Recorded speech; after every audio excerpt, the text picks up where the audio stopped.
Good evening, everyone. I'd like to call the Monday, February 10th school committee meeting to order here at the Colbert School. We're going to move right into public comment. I have 4 people that have signed up. If anybody else would like to speak who hasn't signed up, I'll give you the opportunity at the end.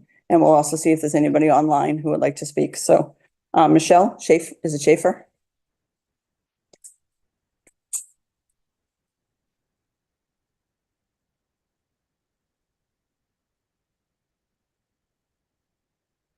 Hello, I'm Michelle Schaefer. I live at 549 Commercial Street, and I have 2 kids in the Braintree public schools. I'd like to start by asking about timing. I'm wondering why Sanborn's just now presenting these final 7 options. There's not really much time to implement anything before the 2025-2026 school year. There's not enough time logistically for parents who need to secure before and after school care, as spots have already been taken for the next school year, to adjust work schedules, to plan for transportation or budget bus costs. Finding out new school assignments in the spring does not allow any time for this. Also, I find it concerning that the only elementary school in East Braintree has to this point been in so many scenarios for closure. This being, yes, the smallest school, but the school with the most diversity and a 34% low income population. Was it thought that East Braintree is less politically active and was less apt to fight back or show up to these meetings? It will be easy to close it. That's not correct. Ross is small, but it's mighty, and we are not open to the idea of its closure. Last but not least, I'm concerned with the lack of transparency regarding the working group and the objectivity of Sanborn. Given these meetings were not open to the public. I'm also shocked that there has not been a redistricting option presented. During the April 8th, 2024 school committee meeting, Jim Lee went over a slide for a not funded $79 million budget in which no schools would need to close. We passed the override, we got the $79 million budget. So why are we still discussing school closures? Closing a school is a serious change to the town and community. Something this significant should have more transparency. We expect better. This process has been problematic, and none of the options we have seen so far that include closing schools are right for our town.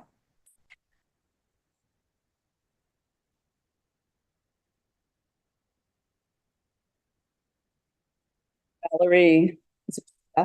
Blacker. Thank you. It's a tongue twister. I'm Valerie Blackhurst. I have 2 children in the Ross School District. My address is 112 Bower Road. And we are tired of the annual budget battles that pit education against other priorities.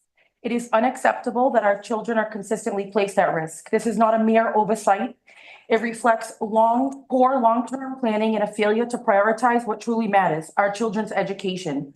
We demand a budget process that looks beyond the short-term fixes and toward a long-term vision for education. Closing schools, maintaining the status quo with the stagnant school budget is nothing more than a Band-Aid on a gaping wound. The citizens of this town have made it clear. We cannot continue this cycle of underfunding, school closures, and struggling to provide our teachers and staff with the competitive wages they deserve. While Braintree cannot afford its current budget, the condition of our schools continues to deteriorate, even as institutions like Thayer Academy remain pristine. Let us be clear. Thayer Academy's donations should not be seen as a substitute for paying their fair share of taxes. We need Thayer Academy, along with Archie's, to contribute equitably to this town's tax base, not to lean on voluntary contributions that reduce their tax burden while the rest of us shoulder the load. We voted for an override to eliminate these issues, yet here we are again. Parents are being asked to cover out-of-pocket expenses that should never fall on their shoulders. Bus fees, $360 per student. Full-day kindergarten costs, $3,700 per student. School supplies averaging $100 per student. These are just a few of the many expenses that burden our families. Additionally, throughout the school year, parents are asked to provide tissues, paper towels, hand sanitizer, baby wipes for their children's classrooms. While the state average per pupil spending is $20,000, Braintree falls below this mark. Our children deserve better, and adequate funding is crucial, not just for their future, but for the future of this town and the value of your real estate. We will not stand idly by while budget cuts jeopardize their future. The town must prioritize education, invest in our schools. But there are bigger questions we must all ask ourselves. How can we create new revenue streams when homeowners and developers face barriers at Town Hall, especially in the zoning and building departments? These bureaucratic hurdles stifle economic development, they hinder growth, and they prevent Braintree from reaching its full potential. Streamlining these processes is not just desirable, it is essential for the town's financial health and long-term prosperity. It's time to stop being known as a town that is not open for business. This is where the problem lies, not in your school budget, which year after year remains a constant struggle. And I want to end with a quote from Nelson Mandela. There can be no keener revelation of a society soul than the way in which it treats its children. Thank you.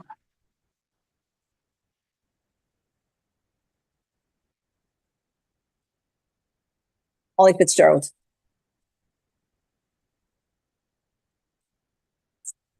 Hi, Mayor Joyce. That's representatively the rest of Braintree School Committee. My name is Molly Fitzgerald. I'm a Braintree resident. No, excuse me. I'm a Braintree resident, parent to children. I hope to be in the Braintree school system soon. I also teach at the high school and am the vice president of the Braintree Education Association. Like many of you in front of me, I wear a lot of hats, and today I'd like to wear my BEA hat and speak on behalf of the educators in this town and the effects that the budget cuts have had on us and therefore our students. Mayor Joyce, when you were running for mayor in 2023, you thanked the BEA for our endorsement of you by saying some things that meant a lot to us then and still today give us hope for a better future in Braintree. You said that we, quote, deserve a mayor committed to giving our schools, teachers, and families the resources they need to thrive. This starts with creating both short and long-term strategic plans for our schools, developing facilities plan that will modernize buildings and save taxpayers money, and actually listening to parents and educators, end quote. You are elected by Braintree residents who trust in you to better the schools, and the same goes for all of you members of the school committee. I was elected by the BEA to speak on behalf of educators and to represent their best interests in larger conversations. Although our constituents are different and have different needs and desires, there's obviously a massive overlap when it comes to what we owe the students who live in this town. We owe them better than what we've been able to give them this past year. And I owe it to the BEA to relay to you an honest picture of what is happening at the schools. Over the last month, the BEA reps from each school have been talking with educators about how their students have been impacted by the changes that have taken place this year. We've compiled this feedback into letters addressed to the elementary, middle school, and high school principals, summarizing their comments and outlining the basic themes. There is a lot of information there because there's been massive changes from the cuts.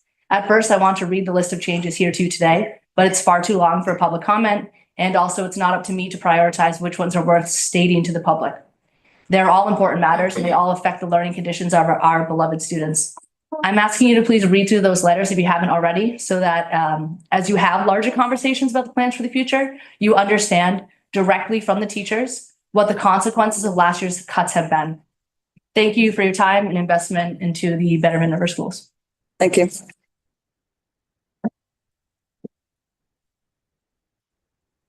Lynn O'Rourke.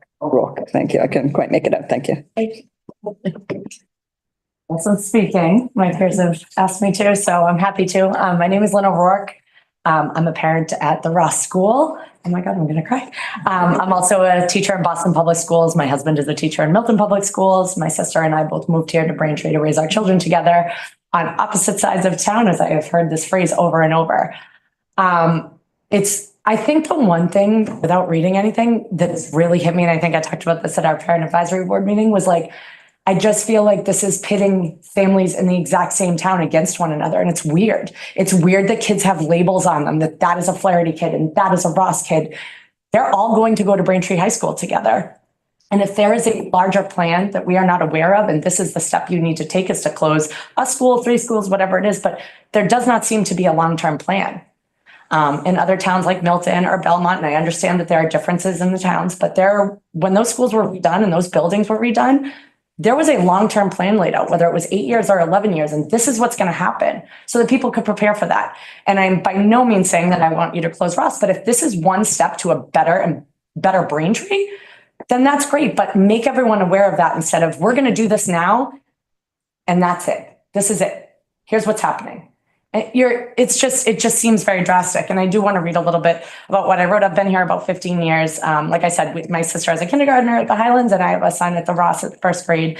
And I didn't get an email back from anyone on the school committee. So I'm going to read what I wrote. I do hope you read it. And I know how busy you all are, but I hope you heard from the Ross community because I know a lot of us have sent it.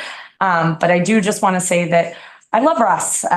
I've done what you're supposed to do as a parent. I've gotten involved. I'm 2 years in and I've made so many friends, neighbors, PTO, parents, grandparents, my mom, my godmother that watches my kids. Everyone knows everyone's kids, but that's at every school. And I know that. I am not saying that we are one because I remember this at Highlands last year and I was so sad for my sister because my niece was going to get to know all these people. So I'm not going to sit here and pretend that it is unique in that only sense. I'm just speaking from my experience. I run the stay and plays at Ross. I've gotten to know the kids. I have spent doing my time as a parent with 3 young children and working full time. And it's really hard, but I want to do it because I love this town. And I understand that a lot of mistakes were made in the past. And I'm sure that that is really hard because we all make mistakes and, whether this is being inherited or whatnot, but we need a little more transparency, I guess is what I'm asking for so that we can believe in a better Braintree.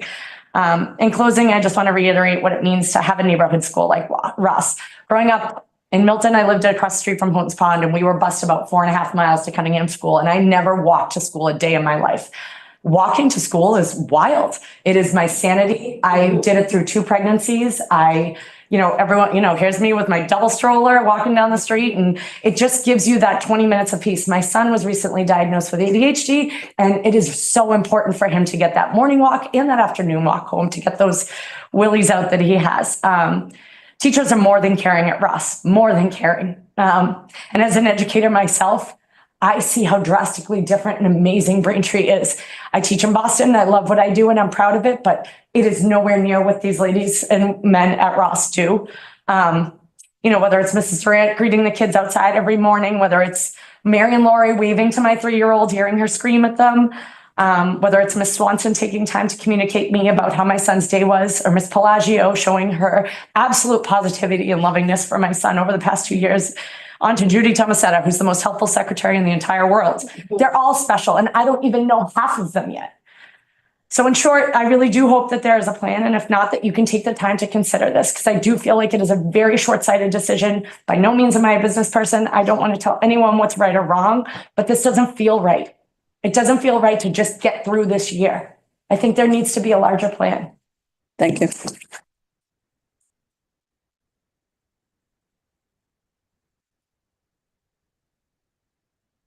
there anybody online? There's one. One? You ready? Yeah, ready? Ms. Cass? Thank you so much. I appreciate it. John Unmuted, Ms. Cass, Cass, go ahead. It's really low playing over here. can you hear me? Can you hear me? It's a little bit. Can you hear me? You can hear it? All right, You good. can hear it. All right, sorry. Um, So John Cass, parent of 2 you grab kids. Leon out of the. Ms. Cass, we hold on 2 seconds. We want to be able to hear you and right now we can't. So we're going to get that fixed and if you just stay right there.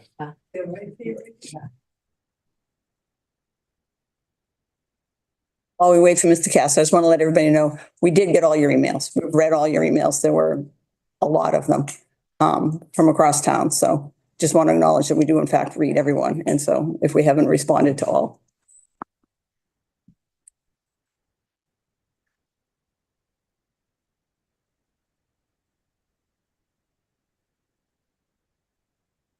Mute.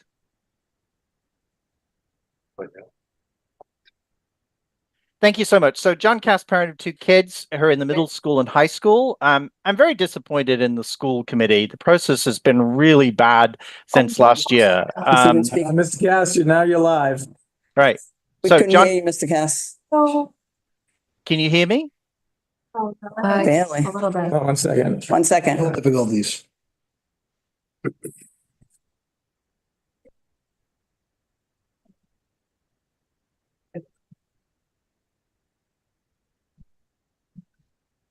All right, Mr. Cass, can you start? Can you try talking for me 1 second? Testing 1, 2, 3. Oh, yeah. There you go, Mr. Cass. All right, so John Cass, parent of 2 kids who are in the middle school and high school. I'm very disappointed in the school committee over this process. I think the whole process has been bad. One, because the justification for closing schools is off. The student numbers are stabilized, and the superintendent never got back to me about my questions relating to the fudging of the numbers on October 1st, 2024, related to filters. And the fiscal situation is a lot better than we had last year. The numbers both don't reflect the new numbers for 2024 and ahead for the next 5 years as a result. 2, the survey was biased. Instead of just asking one question where you asked a series of questions, you should have asked a variety of choices where people asked an individual question about whether they thought the budget was important. And of course, they answered that way. They answered, if you ask basically a question, do you think budget is important? They're going to say yes. But if you had asked out of a range of choices, what's the most important factor? I think that you have got an unbiased response from folks that were out there. 3, Sanborn should have been hired by the school committee and a supplemental budget put in. The working and advisory groups should have been subject to open meeting rules. We've opened ourselves up to a parent putting in a complaint with the Department of Education as a result. And I wouldn't be surprised if this doesn't happen before the end of the process. And then 4, no option for redistricting was given. This should tell us all we need to know. The exercise from the start was an effort to close schools and lower expenses. Instead, we need a comprehensive plan, an assessment of the cost of preventative maintenance for each of the school buildings. Not what is currently being spent, which I know is the benchmark, but what is the actual cost that's actually, would take to bring these buildings up to par and repairing them on an annual basis. But and then a long-term plan to solve the building crisis. I'll end with, folks, everybody, you should go and look at the Firehouse HQ. I did that in November, December, and I was shocked. I should tell you all that you need to know about that. The people over building strategy of cutting to the bone, it just doesn't work. The firefighters work in squalid conditions. We should be ashamed of ourselves. It's not decent. Go and check it out. Then you'll understand what these folks want to do with the schools. Just cut expenses over actually solving the school building program. Thank you very much. Thank you. Is there anybody else in the room that didn't sign up that wants an opportunity to speak? I don't see that. And I think you all know that Sanborn is presenting tonight. There's the scenarios that we'll be considering. There's a lot more work that we need to do, and we have committed to a public hearing before any vote or any decision will be made by this committee. So, and we'll make sure we put it in a bigger forum, not forward, so that people have the opportunity to speak. So with that, no one else in public comment online? There's nobody else. Okay, so we're moving into routine matters. Approval of open session minutes from January 27th and January 30th. Point of clarification, did you want to approve the open session minutes and the executive session minutes? Open from the 27th, open from the 30th, and then executive from the 30th. Is that your? That's what I was, Okay. let me double check my notes here, because I've done, I have open from the 27th, yep. And then I have an executive executive from the 27th, open from the 30th. An executive session from the 30th. Yes. Okay, so I was asking for approval of open session, and you can also ask for approval. We can do all 4 at the same time. So do I have a motion for open and executive sessions from January 27th and January 30th? So moved. I have a motion by Dr. Horak, Second. second by Ms. Tuffy. All those in favor? Aye. Opposed? That is unanimous. Moving on to accommodations and communications and accommodations. Mr. Lee. So just several notable achievements of our district to share with you this evening. One is all of you who know the launch program down on 74 Pond Street. They recently participated in a large event sponsored by IKEA in Stoughton.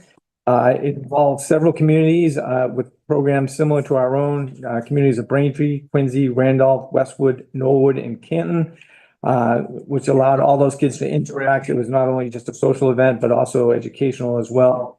So we had 40 adults and close to 20 staff that were down there helping the kids. Tremendous event organized by a number of different communities. And so we applaud them for that. On February 1st, I'd just like to acknowledge the work of our technology department and the administration at the high school. The town was able to offer a firefighters test that was held in our media center at the high school. Our tech department ran all the interference on the technology required to do so, and my understanding is it went off without a hitch. Another piece, All-State Music Festival. The music department received great news recently when Bridget Curran, Abigail Jackson, Dina Olivati were selected for the All-State Chorus, designating them as 3 of the top singers in the state of Massachusetts. Several of their classmates have previously been selected to perform in the Southeastern District Festival, and 7 auditioned for the All-States, learning a challenging piece and being adjudicated individually by judges from schools across the state.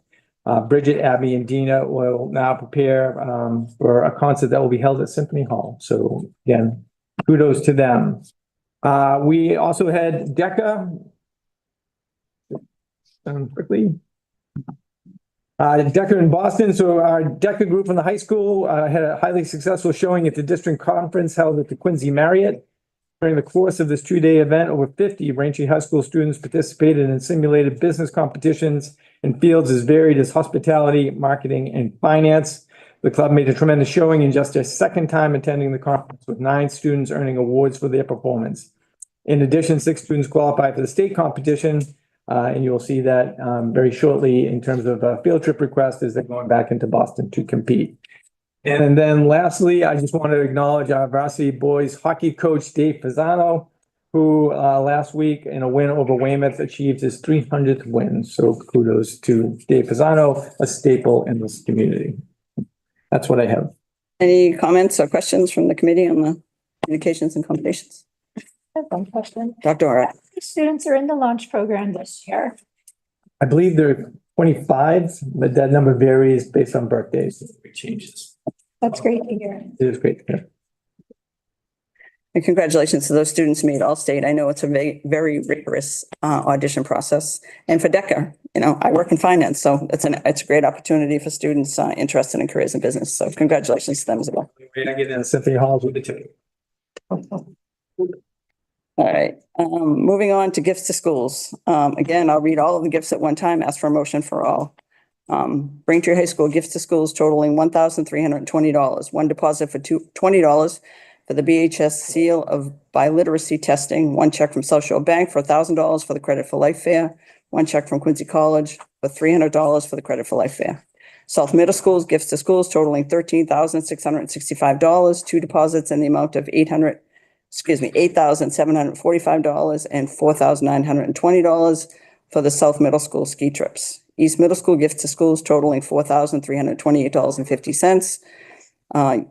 Yearbook check for $153, DC trip $1,000, grade 8 trip $1,050, and grade 6 trip $2,125.50. Do I have a motion to accept all these gifts? So moved.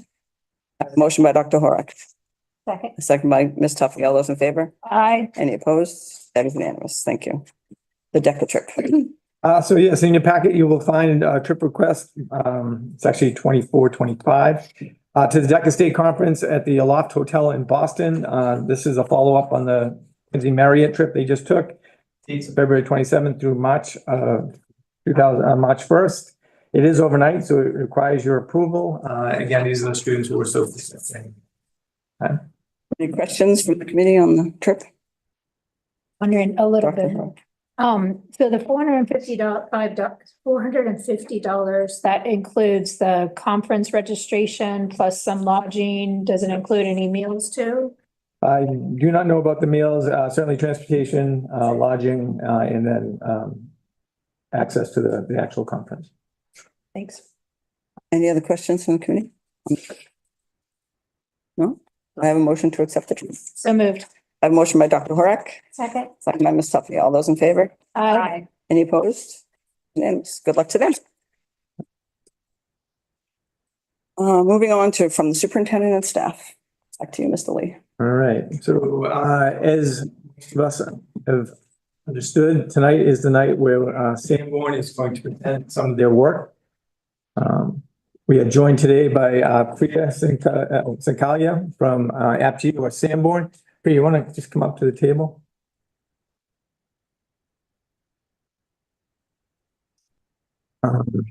Just again, something that I know is repetitive for folks, but the community engaged Sanborn back in October. Multiple meetings, 2 community presentations. All of this information is on our website under the redistricting page. What you see tonight will go up tomorrow.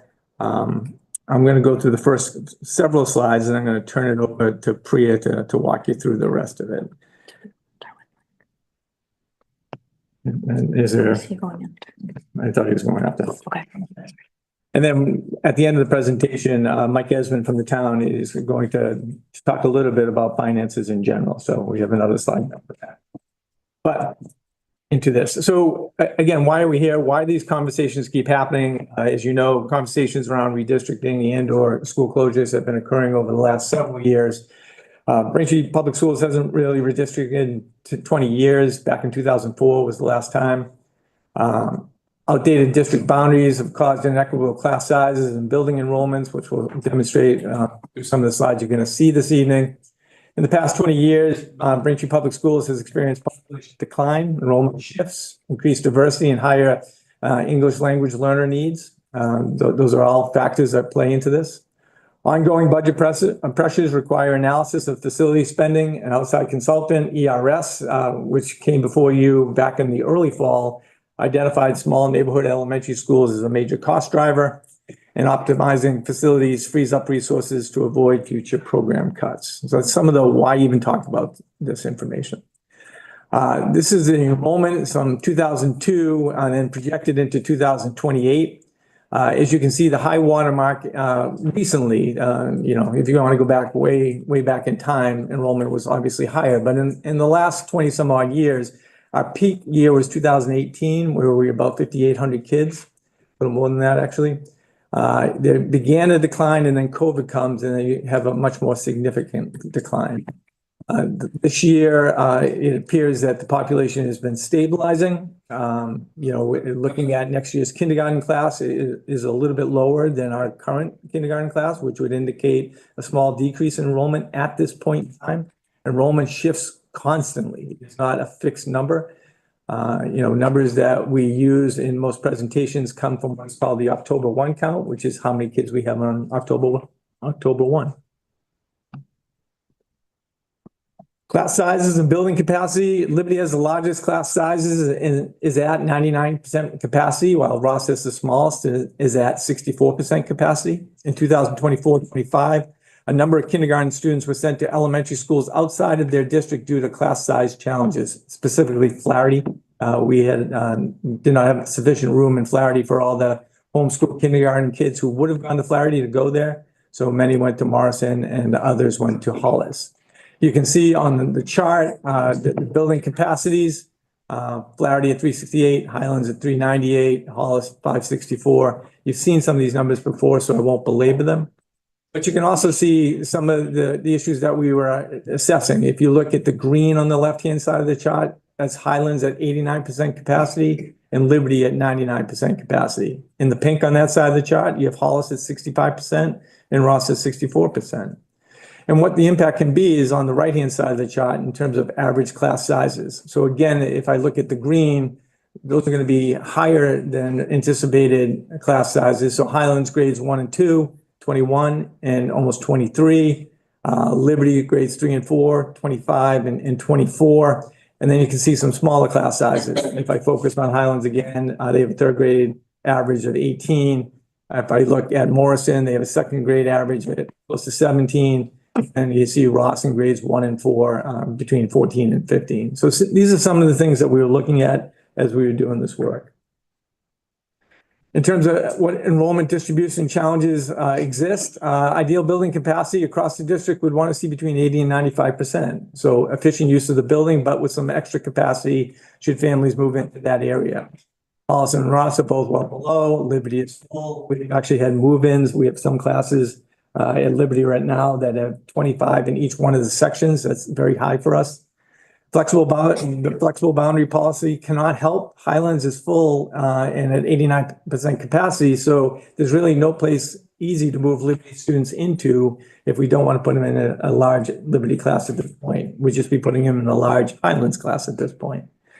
Class sizes vary wildly, creating inequities in the student experience. What are the implications if we were to reduce the elementary footprint down to 5 schools? Well, there would be savings on maintenance and system replacements. There is savings from reductions of administrative team and support staff that might work in a singular building. We would achieve more equitable and efficient class sizes, and class sizes would move towards closer to ideal averages than the spread that you currently see. Old South does provide flexibility for current overcrowding on the south side of town, and is a large facility, so it could absorb a lot of students. The implications of doing nothing, again, in the budget climate we find ourselves, future programming cuts are highly likely. There is a higher risk of catastrophic system failures, meaning that something that occurs in a school that shuts the building down, if we're operating 6 schools versus 5, you can devote more resources to 5, you have to spread it out further if you have 6. Inefficient resources or class sizes, particularly in kindergarten, where some K students will need to be sent to non-home schools. Liberty is overcrowded and may lose special space within a year. Like space at Highlands could overcrowd within the next 5 years. Old South could sit vacant. A decision on how to use the building will still need to be made. You can't just sit there ad nauseum. These were the results from the survey that we put out to the community about what should our priorities look like as we examine this work. One was financial sustainability. Reducing the elementary footprint to 5 schools is favorable, with Hollis or Highlands closures being optimal. Hollis is not viable to close. Through the community presentations, the size of Hollis and the location of Hollis makes it an important building for us. The facilities report, which was generated by the facilities department of the town, presented to the school committee back in the fall. Schools were ranked by condition. Closing Highlands in a worse condition school than Old South is optimum. Old South is in pretty good shape according to that list. Minimize student change. Some school closures affect more students. Business as usual impacts no one. Use Old South was a priority. Separate special spaces for gym, art, music, and media should be separate from general classrooms.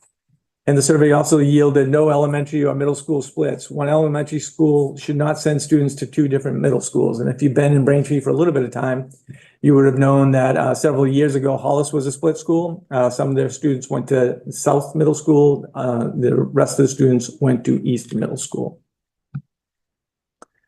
In January 7th, at the presentations in 2 different forums, one was virtual, one was in person. The options presented represented the comprehensive work of Sanborn Partners with the intention of sharing the thought process and outcomes with the community at that point in time. A survey was conducted after the presentations to collect feedback on the work. Some of the results from the surveys are shared on the following slides and inform 3 options to be presented for the final school committee review.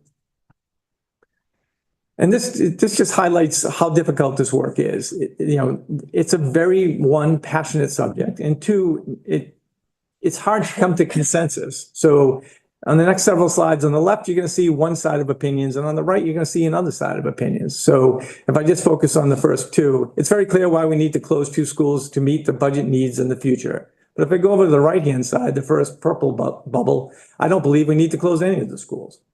And these themes just repeat themselves, right? It is very hard to get people to agree on what is in the best interest as it relates to school closures or redistricting. So other examples, I just want to make sure that action is taken this year. Redistricting and closing schools has been on the table for years, but it seems the school department bends to the complaints of parents about closing schools because they can walk there. Something needs to be done. Change needs to happen. Rip off the Band-Aid. In a few years, people won't even talk about this anymore. Conversely, there's no timeline for the future. I am all for closing and doing what you need to do to better the schools, but this feels rushed and not well thought out. What the schools need. I really don't see an issue having art or music in the classroom. I think if there are cost savings which can improve other programming, then we shouldn't hold ourselves back over this. compared to, I noticed that when you indicated prioritizing separate special spaces, you had art and music together as if it were one subject that could share a classroom. That is not at all realistic. Art and music must be separated and have their own space. So I give you those comments because, again, from here on and all the conversations previously, it's all hard work, and the decision-making process is very difficult for everybody who's involved. I think that those quotes just kind of highlight it. Public comments indicated 2 options were favored, and there was an interest in a third option, that was not presented. 3 key themes emerged that guided the options that will be presented. 1, many respondents expressed negative reactions to their neighborhood schools being closed. Therefore, one redistricting option you'll see tonight keeps all 6 schools open. 2, people felt option 2 was the most sensible option presented. Ross and Highlands closed and Old South opens. And the second most supported option was option 6, Ross and Liberty closed and Old South opens. So from there, I'm going to turn this over to Priya, who is going to walk you through what we have for you this evening. Yep. Yeah, you're here. So, 1 second, question? Should we have do questions about Mr. Lee's presentation? Jim's presentation? And then do other questions, or do you want to? It might be more efficient just to do it at the end. go through. Please. So, what we decided based on what you've heard from Jim, we have 6 options to present to you today, and that's a lot already. Like I said, even in the public forum, we presented a lot of options to you. So what we thought was we present an options decision tree. And I think the basis of this decision tree is, should we use Old South or not? So say we say, okay, let's think about that. Yes or no, should we use Old South? If we go with the no option, then you are asking the question, should we redistrict? And going from that, you say, no, we don't redistrict, which means you basically have business as usual. So that's your baseline, no changes. The second sort of question, I mean, the answer to the redistrict is yes, let's redistrict. And this is that new option where we keep all the schools open and redistrict. So that's the second option. There is no schools closed, but redistrict the entire town. So those are your 2 sort of, we're calling that 1A and 1B options which we'll be sharing with you. The other approach is, of course, using Old South, in which case you have to choose whether you're closing Highlands or you're closing Liberty, because you have to move those students into Old South. And then what we identified was that you then have to figure out if you want to redistrict South. So if you redistrict South and close Highlands, what happens? You say, no, we're not going to redistrict South, in which case you have 2A, which is Highlands and Ross close, and redistrict just the North. You keep the South the same. And if you say, yes, we redistrict the South, then Highlands and Ross closes and redistrict South and North. So you'll see that option. This is 2A and 2B. And those options you've already seen. Those are presented to you. The new one, of course, is closing Liberty, redistricting South. Again, is it no? We Liberty and Ross close and redistrict North. And if it's a yes, then Liberty and Ross close, and both North and South get redistricted. So in all of those use Old South options, the North, what we're presenting to you is the same. And I think we explained this during the public forum. Unfortunately, the way the geography of Braintree is, you kind of can treat the North and South differently. And also there is the middle school feeder pattern that you have to think about. So you can't actually have kids going from North to South transportation wise. That's why you kind of treat them as 2, separate entities. Not to say that it's separate, it's Braintree, but, just from a practical perspective. So this is what we're going to present to you today. These are the options. Option 1A is business as usual. 1B is no schools closing, redistricted the whole town. 2A, 2B, 6A, and 6B. So that's basically what we're going to be presenting. The participants, so the screen will be larger. You want it full? Full screen. Yeah, why do they list Ross? There's no public comment during the meeting, please.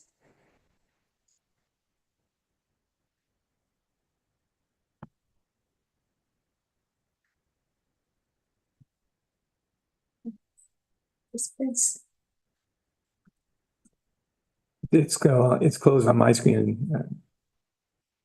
It's Leon. Kim, if Leon's there, can you see if he can close that box? Sorry. Sorry, Priya. Continue, please. Go ahead. So if we go with 1A, of course, business as usual, no change. Again, to remind you, this is the situation where we would not use Old South. We would not redistrict and we would keep everything as business as usual. Leon, can you close the participant box, please?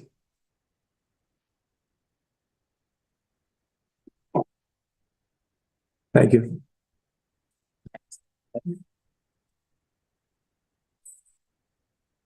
By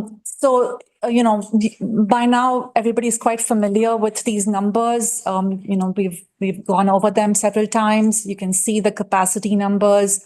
And we've also presented you with all the information on ELL, special ed, and low income students for every school in this business as usual scenario. And then this is what is in the middle schools, the way the middle schools are distributed. Clearly there is that, most of the north going to east middle school and most of the south going to south middle school, and clear feeder patterns for the elementary schools to middle. So what is the evaluation of this one? And again, this is repeating what part of what Jim has said. Program cuts would be likely. The facility resources continue to be stretched thin. Inefficient resource uses, and Liberty is, currently full or overcrowded. So if we kept this, then, you wouldn't be, following financial sustainability. You wouldn't be considering the facilities report, and you wouldn't be using Old South, which was, something that is highly favorable. So now if we look at 1B, this is the scenario where we redistrict the whole town, but we don't close any schools. So this is, again, not using Old South, in which case we're not closing any schools and we're redistricting the whole town. So in this scenario, what we did was we do have those Liberty components that are on the west side of town, going into to Highlands, and Highlands 2 and 3 to Liberty. So that's sort of making those two contiguous. And up top, you have Flat 5 and Morrison 5. So there are, those few Morrison and Flaherty components going to Ross, and there'd be no changes to Hollis. So this is, sort of the minimal changes that we could make to redistrict the entire town. And what do the numbers look like?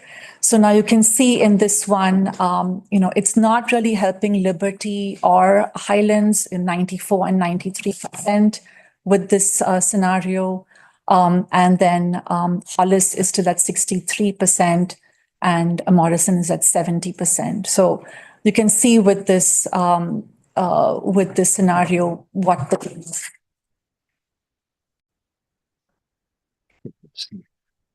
and so the evaluation of this, of course, is that all 6 elementary schools remain open and Old South is not used. So again, your financial sustainability and your facilities report considerations are low. We are minimizing student change here. Liberty and Highlands would be redistricted to ease some of the crowding in the south and make them contiguous for transportation efficiency. Flaherty and Morrison would be redistricted into Ross to create a little more efficient class sizes, and excess capacity on the north side of town. Schools on the south side of town will still be full, overcrowded in some grades. So that's basically what's going to happen if we pick this option where we're not closing any schools, but we are redistricting the entire town. So now we come to these options, which people are familiar with by now. This is the one where Highlands and Ross are closing, and only the north is getting redistricted. So this is the using Old South. Yes, we're going to use it, and we're going to close Highlands in this case. And we don't redistrict the south. We keep it as it is and close Ross. So you're basically just redistricting north in this case. And of course, in this scenario, As you can see, the South, all of Highlands goes to Old South. Is basically, there's no redistricting, but all of Highlands just goes to Old South as is. Ross 1, 6 and 5 to Flaherty. So how is Ross getting moved around? And then some of Ross goes to Flaherty, some of Ross goes to Hollis, and there are no changes to Liberty and Morrison. So that's your 2A option, and you can see the number of impacted students in this scenario. And this is the breakdown. Liberty is still at 97. That's the same. The situation in the South is the same, and the North is we're making the changes in the North that give you the more equitable distribution of. So, Ross being the smallest, most financially inefficient school, and that's why this is there's no risk of overcrowding. In this scenario, Highlands would move in its entirety to Old South and Liberty would not change. And this creates that additional space needed in the south side of town. So this is the evaluation of 2A where, it is pretty high on a lot of the guiding principles. And of course, 2B, where we not only do make those changes in the North, we also make changes in the South. So you're redistricting the South to make it more contiguous. So you can see those changes there.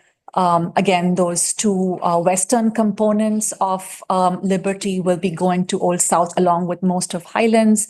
And then some of the Highlands components in the South go to Liberty. So this sort of, makes Liberty and Old South contiguous, and the changes in the North are the same. So in all these 4 options that you'll see, the Northern changes, we've kept them, the same so that, you're not looking at multiple options. This was the most sort of favorable option that we had for the North.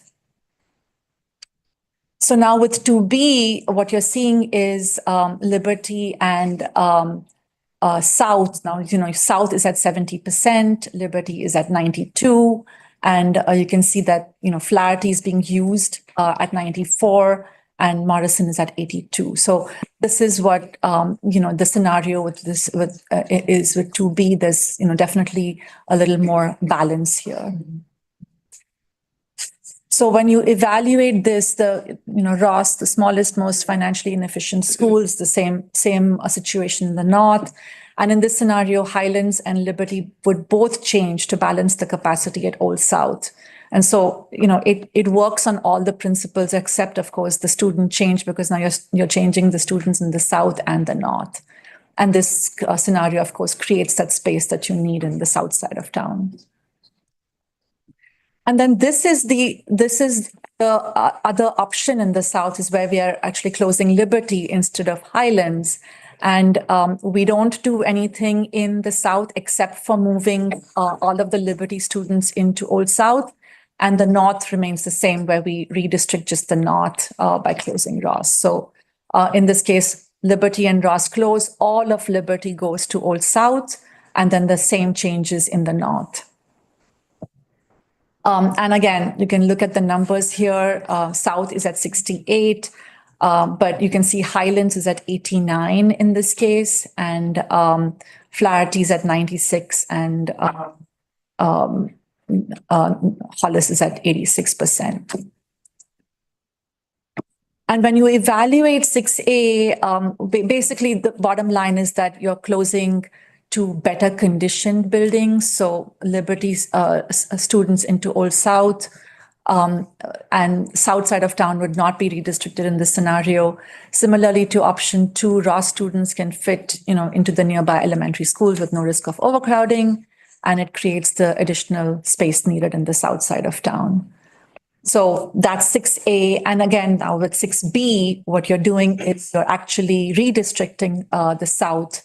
So you can see here we are using Old South, we're closing Liberty, and we're redistricting the South. So in this case, what happens is that we had to make a lot of changes in the South to to make it work for Liberty fitting into Old South.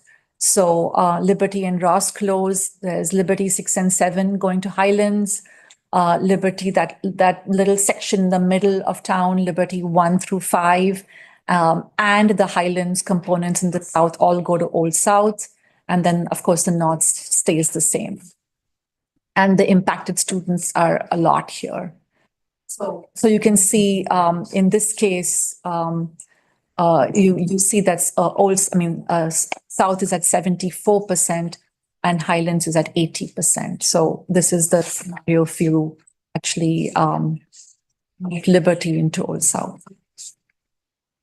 And if we evaluate this one, we're closing two better conditioned buildings, moving Liberty students into Old South. This south side of town would be redistricted to create more contiguous and improve efficient route efficiency. And similar to option 2, Ross students can fit in. So the north stays the same. And the evaluation, you can see that financial sustainability, it's kind of in the middle. And, because we are, closing one of the better conditioned schools, that's why the facilities report comes out low. And of course, there's a lot of student change in this one. So those are the options, but I also wanted to bring in the aspect of buffer zones because as you saw in one of the early slides about the class sizes, inequities in class sizes, and that's going to be an issue that's always there because you're going to have bubble classes, you're going to have classrooms which have low enrollment, so you just have to create a really small class. How do you deal with that? And one approach is to actually have buffer zones, and that gives the district a little flexibility. And this is, of course, just an example. It all depends on what option gets chosen. And often, if you pick components that are along the edge of the district, then you can say that, okay, these are buffer zones because there's likelihood that these districts might have those inequities. So then from year to year, you will be assigned to that same school.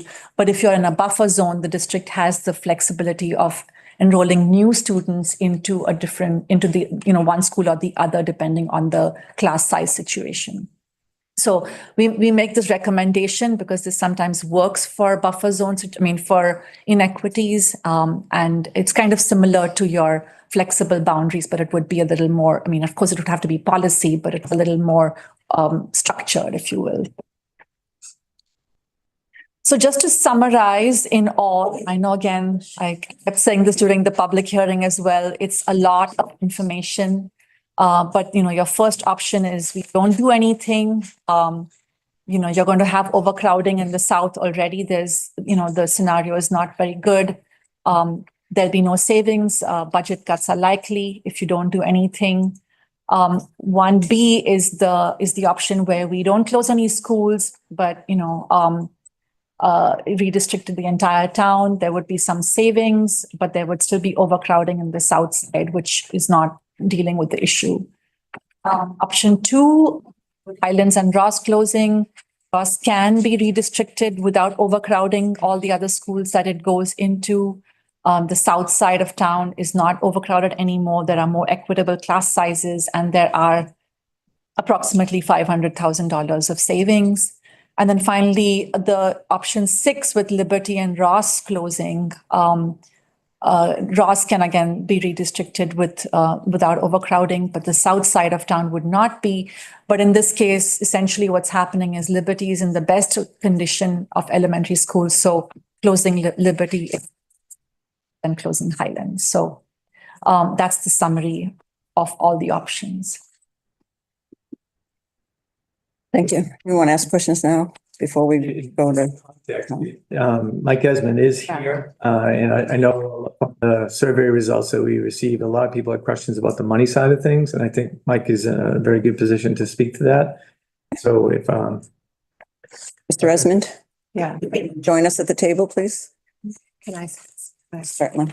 I'm just as Director Esmond comes up to join us. I noted at the last school committee meeting, we talked about wanting to have an overview of the town's finances. Municipal finance is not, the the most fun thing, but I hope, making sure that we can provide some element of, big picture thinking. I agree with a lot of the sentiment here. I think what we love about our neighborhood schools is, hard to quantify when you look at it against numbers. And I'm not saying, I think what we're trying to present are some ideas or some options that we could tackle as we look forward at the cost to keep buildings online and the town's finances. So Director Esmond's going to kind of give a big picture review of sort of the current status of town finances and the forward look that we pulled together during the last budget season to help inform some of these decisions or to hopefully line up with what Sanborn has presented. I think as school committee members, we evaluate this. As community members, we evaluate this. I think we're all trying to hold on to what we love so much about Braintree, and hopefully you can kind of see with some curiosity tonight, how we're going to get to where we want to be. So Director Esmond, if you can jump into your presentation. Thanks, Mayor, and thank you for the members of the committee. Also, Mike McGurty's here too, who's our facilities director.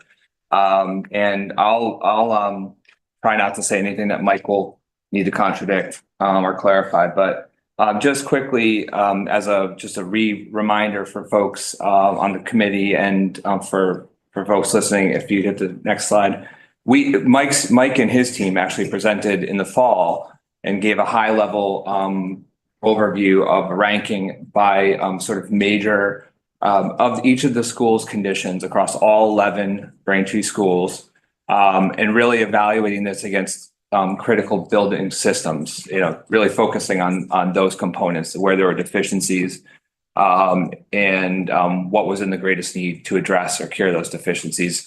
Again, specifically, these are building systems, not really talking about educational programming. I think it's an important clarification that we'll come back to. So where are we today? So Mike and I have worked since that presentation to, if you can hit the next slide, sorry, to work to develop more accurate figures for the committee for the discussions regarding, so to quantify really what financially is required to address those deficiencies. And again, this is really not talking about major programmatic pieces, but just really those pieces. So I'll go through sort of a little bit of a visual demonstration of this in a second, but just sort of high level conclusions. What we're looking at on this effort, right at this moment, presently in this first effort, in this next step, is roughly about $100 million in capital investments, which is in sort of the range of what Mike and his team were presenting back in the fall. But now you'll see we've got more detail and really breaking it down by major system across the buildings. By virtue of sort of understanding what that means, $100 million specifically, if we were to make a decision to move forward over a series of, let's say, the next 5 years to address those, or any 5 years, the lift that would require is about between $6 and $7 million of additional debt service on our operating budget. And so by virtue, just to give a point of comparison of magnitude, right now, our debt service level is about $10.5 million in the budget we're in right now. In the total operating budget of about $168 million. So just to give sort of a range of magnitude of what we're talking about in order to address these deficiencies, that's the type of investment that would be required. And so it's a substantial number. And maybe Jim, if we could hit the next slide, I can sort of show you the work that Mike and I have been working to sort of show this. So visually, red, yellow, green sort of is intended here for folks to understand let's say the urgency, the necessity of addressing the building system deficiency. And let's say red is really something that for the purposes of understanding time frame, these are all system elements that really need urgently to be worked on.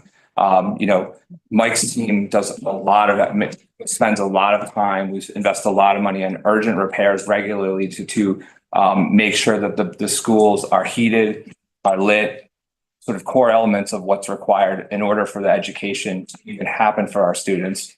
And you can see here by building, you can get a sense of how that 100 million roughly breaks out. So it's across a lot of different systems and programs of the buildings. The biggest ones would be our HVAC, so that's our heating cooling systems. electrical, but we really tried to cover all the major elements. And as I said before, we're focused here now on accuracy, not precision. In order to really be precise, we would have to really bring in folks as we get closer to sort of to really assess the building, the actual, begin to look at system, drawings and things like that, things that we would be able to have a much finer degree. But we feel very good that we're getting closer to sort of the range of magnitude of what investment is needed here. And I think an important thing to note here for the committee and for members of the public to understand is, this assumes that all these buildings stay open, we're able to find the resources to make these investments and make them in somewhat of a timely timeframe so that we can address these deficiencies. It should be noted that in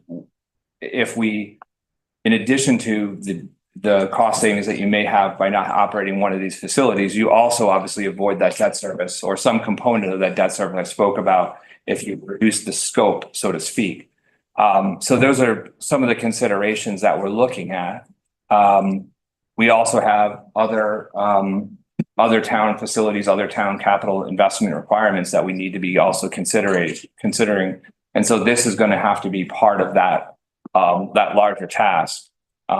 We noted here, Covert, the building we're in right now, the former Foster School. Those are a couple examples of other buildings that we would be including as part of our continuing work to assess the long-term capital requirements to bring these buildings into good standing. So we're going to continue our work for the members of the committee and continue to work with the school building committee as well to present these and continue to refine them. But hopefully this is a helpful update by virtue of coming back to where we were in the last fall, to give folks a sense of where we were. The last thing, or where we're going. The last thing I did want to note on the last quote there. Sorry, Jim, if you just, the high school figures here that are represented, which obviously you can see that's the biggest lift, does not contemplate right now sort of addressing some of the longer term issues that have been come up and we've documented in our sort of annual filing of our SOI and with MSBA. So this is really not to essentially replace that requirement in that discussion. This is really to show you sort of if you were to just, again, go after, address those building deficiencies that we've noted, what a range of magnitude of cost would be. Thank you. On the operating budget, kind of key note here. What's represented here is the multi-year forecast that we prepared when the mayor filed her budget in April last April. A couple key considerations here. We highlighted sort of the schools and debt service, and sorry, they're a little bit darkened here now that I'm looking at it on the screen. But what's intended to be represented here, if on the debt service, again, just as that lift, is we are trying to account for the growing needs of the town. But just give you a sense of magnitude again of where, as we look at what our long-term, capital needs are going to be and how we finance them, 6.5, if you want to call it that number, is a substantial growth in that in the debt service. And with absent of another financing, mechanism, it would, accounting for that would squeeze out something else invariably. So it's a choice and it's something that we'll continue to work on. But it's a reality that 6.5 as a matter of an annual debt service outlay is a meaningful investment that will need to be accounted for and will in the current in the current forecast we have will challenge us considerably how we can afford it. On the school side, because it is relevant, and I know in the last meeting there was discussion, when we put together the mayor's budget, including accounting for the override, and you can see sort of in the revenue, if I can note at the top, you can see in FY25 where we saw about a 6.5 or 6.2% jump in revenue. That accounts for the $8 million in revenue. And as you look at 26, 27, 28, and if you go further out, you'll see our return back to the 2.5 to 3% revenue trend line. And that is sort of the reality that Braintree and many of the communities in the Commonwealth, like Braintree, face. Our largest revenue source is the tax levy, roughly 70%. And as most folks know, typically that is bound by two things, essentially the conditions of Proposition 2.5, which allows the tax levy to grow at 2.5, and the extent that we have new growth in any given year. In some cases, if a community adopts a debt exclusion, you're allowed to essentially levy that additional amount to pay for long-term capital like we have with the South Middle School.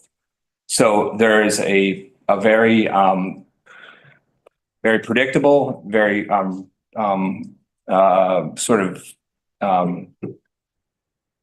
want to say pretty certain level of trajectory for our revenue growth that we're looking at here.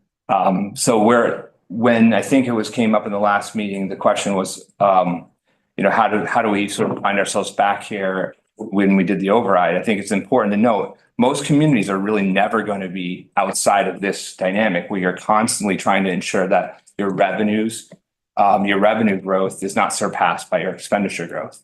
And it is a challenge because our town's no different from most towns where we have growth in certain areas represented here like debt or pensions, healthcare, et cetera, that make up considerable amounts of the budget and do traditionally grow more than that 2.5%, 3%. So it creates pressure and a squeeze on other big elements of this. You can see here, I'm just turning now to the schools, and I promise I'll wrap. The schools represents obviously the largest portion of our town budget. We in the mayor's budget we modeled in a 3.5% growth that we've articulated was sustainable as you can see, over the 4-year period. But 3.5 isn't necessarily doesn't mean that it's easy to get to. It doesn't mean that doesn't require sacrifices and choices. So those are so that is kind of alluding back to the discussion from last week or the last meeting, where the direction we gave to the Jim and the team on where we're looking at for fiscal 26 and out. It is always going to be a challenge, but we did provide that sort of forecast, and I think it's going to mean again that we're annually, but challenged to continue to find ways to even while growing on the expenditure side, make sure that we are able to continue to stay in a sustainable way at the revenue for the revenues that we have projected for the upcoming year and for the years out. So Jim, if you want to just hit the last slide, I'll see if there's anything last. I touched on most of the things already that are mentioned here. Probably just a keynote coming back, I guess, on the revenue. What we currently look at for fiscal 26 ahead is very much the same. We didn't get for folks that followed the local aid numbers, we did not have a substantial growth from year to year so far through the House one. Right now, what was released in Cherry Sheet on a net basis is about 1% growth. And we do envision opportunities for new tax growth as well as growth in local revenues, but those do take time to develop. So for example, if the governor's reproposed through the Municipal Empowerment Act, some local options for the town or for cities and towns, even should those have be successfully adopted by the legislature, they take time to implement and to be realized. So in the near term, we are continuing to really look at a revenue picture where that we are growing in revenue, but it is going to be predictable. And like I said, it's going to be in that 2.5% to 3% range that can be a challenge for us in putting together a sustainable, balanced budget that the mayor is required to do, and we have to continue to have it every year. So we need to make sure that we're focusing on that. Thank you. Thank you. All right, I'm going to open up to the committee now for questions, either for Mr. Lee or for Sanborn or for the town. So, okay, I know you had a question. Thanks. Yeah, one question I had is in the presentation that was made to the at the public meeting in January, by Sanborn, it talked about the anticipated repayments that would have to be made to the MSBA if different schools were closed. Like, for example, Flaherty, 1.1 million, Paulus, 1 million, Highlands, 0.6 million. So with all the scenarios that are presented, you have a minimum repayment to the MSBA of 600,000. Those scenarios where schools are closed. So let's say, my question is really, so let's say you adopt option 2A or 2B and you save $500,000 by removing the administrative team at Ross, but then you have to pay $600,000 to the MSBA for closing Highlands. Is there really any savings in the short term, or are you actually suffering a net loss? And also, there's also the possibility, which has been discussed by the school committee in the past, not that recently, of leasing Old South to a private school, which would satisfy the MSBA's requirement that it be used as a school building and then bring in revenue that way. So I guess that's my question. Is it actually, based on what I just said, why is it not more cost effective in the short term to keep all of the elementary schools open and lease out Old South to a private school where you're avoiding the minimum $600,000 repayment to the MSBA? So if part of it is, what does the relationship with the MSBA look like in terms of any monies that have to be paid back? We would not anticipate having to pay it back in a lump sum. We would work with the MSBA on some type of payment plan that would extend over time. The real savings is in what Mr.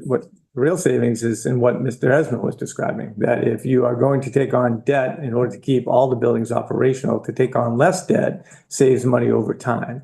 And the savings that are referred to, whether it's $400,000, $500,000, are year-over-year savings, right? So yes, there is a portion of repayment that we would have to factor in, but the savings are still there. And what about leasing Old South? Is that a realistic idea? Because I mean, we have this asset, Old South, that's currently not being used as a school. It seems like it's worth at least talking about. Can it be leased to a private school, bring in revenue, and how does that factor into it? We talked about it. One of the biggest issues we would have is security. You're introducing a foreign population into a campus that has our kids and our staff on it. So we would have concerns about where we would take, a lease of that building, who are they bringing in, what's their population? How do we maintain our security protocols with kind of strangers in the house, if you will? So that has been discussed, but that's our biggest concern, would be a security issue. Do you have a sense of if that were adopted? I understand there's a security concern, but what would the financial implications of doing that be in terms of like revenue from the lease? Do you have I guess I don't, because Mr. Rolla might, that's not my field, right? So, but as superintendent, I would say my big objection would be the security issue I just described. And I guess the other thing I would just, since we're on this topic, just the issue of the capital, like the $100 million capital improvements. While I haven't had time to really look at that carefully, because we're just seeing that information for the first time, aren't those 100 million capital improvements, are those sort of optional? I mean, it doesn't. I mean, how would are you in order to adopt that? Would you have to have like a debt exclusion of 100 million? And then, I mean, it seems like there would be you wouldn't spend have that big of a debt exclusion at once, I'm assuming. Or maybe we would, but if you didn't, it would be something that would be done over a long period of time and prioritized. It's not like, are those really necessity? Capital improvements are not, I don't know are they all necessities or are they sort of optional things in sort of your dream scenario? Mr. Fogarty, mid-joke. Yeah, no, I'll, did you want to add? That's really my question. I think I get the gist. Yeah, I think it hasn't really been presented in terms of like scale of, we've talked about HVAC systems. We've talked about, we have some older sort of full school building assessments. A lot of the work, I think we've heard, Mike McGrady say in the past that like a lot of the stuff identified, 10 years ago still remains undone. And we talk about like, what will it take to maintain our buildings? What will it take to sort of stabilize where we're at? I think a lot of the maintenance and what the impact could be to programming and schools, like if there is sort of a catastrophic issue, like we've seen it happen on and off. And I think when it does happen, we're like, this is exactly why we need to make these investments. So I think we're trying to identify sort of a magnitude of investment so that we can start to think about like what direction we want to go in and think about long-term options. Realistically, could some of that 100 million be broken up through partnerships on accelerated repair with the MSBA? Would they be urgent, sort of like, how would you strategize on funding that? I think, you know, could you absorb it into the operating budget? Could we take, you know, could we find 6 million in our current operating budget to dedicate towards capital? Could we find it somewhere else? I mean, the same conversation we're having with the schools is the same conversation as I think one of the previous speakers brought up at the fire station. You know, there are so many needs in so many ways. The override that we passed was, you know, a saving grace for the town's budget, but it wasn't sort of like a save all end all. Like this continues to be something we need to find more revenue for. So trying to contemplate, like, what does that look like? $100 million of investment, you know, trying to get another $6 to $7 million worth of, you know, new revenue sources in when we see relatively little year over year growth on that. I think it's like trying to set a magnitude of cost to it, not to necessarily say we know, you know, what school we would tackle first or what metric. I think most likely we would be looking at some sort of debt exclusion, because I don't think that's a cost we're going to be able to absorb into the current budget. But again, I think, you know, at some point the taxpayers are going to, you know, have an opinion on that, you know, whether we're living within our means, whether we're making the right investments. I know that's something that we're trying to present as a magnitude, because I don't think it's been presented that way in the past. And, you know, but I think a lot of the details, like if you want to hone in on, you know, we were using some assumptions on some of the building systems to try to get a magnitude of cost. And I think too, it's important to know, I know Director Esmond had noted it on the bottom of one of his slides, that does not contemplate how we might afford a new high school or a renovation to the high school. I mean, we're seeing new high schools cost $400 million. Renovations cost $200 million. Like, that's a huge debt exclusion. So when you ask the community to come and pay more for this, but then you can't maintain your programming, like, that's horrible too. So I think we have a big problem to solve. I don't think any of us know what the right solution is right now. What I'm hoping, you know, coming into this role a year ago, I've learned a lot in the last year, and I've heard a lot of people speak so passionately about these schools. I would love to hold on to the neighborhood schools. I really would. But when it comes to the sacrifice of other departments' needs, other sort of, it's a really hard balance to find. I hope we've been able to shed a little light on the magnitude of that, but that was what that was intended to do. Yeah, I just to conclude my thought, I guess my question that I want to understand is, and I'll have to look into this probably after the meeting, is to what extent is that 100 million, is that, and you did answer this to an extent, but is it a necessity, or is it something that, you know, some parts of that can be are not necessary? Like, for example, I recently had a conversation with a parent at the Highland School about, you know, what the issues are that has a child at the Highland School. And the parent was explaining to me that, well, you know, they talk about it as though, I don't want to put, basically they said that inside the school, it's immaculate. It looks very nice. You know, the experience of the students there is okay. And so, like, you know, are all the capital improvements to the Highland School that would be included in that, is that, you know, maybe that's an ideal scenario, but it's also, you could also make the decision to forego some of those, at least a period of time, if people are happy with the experience at the school. So it's something I would have to look into further after the meeting. Yeah, we tried to put a perspective of like green, yellow, red, you know, red being more critical. That was really, a lot of that was relied on Mike McGurty's experience in the buildings, ability to repair systems that are so old, parts aren't available.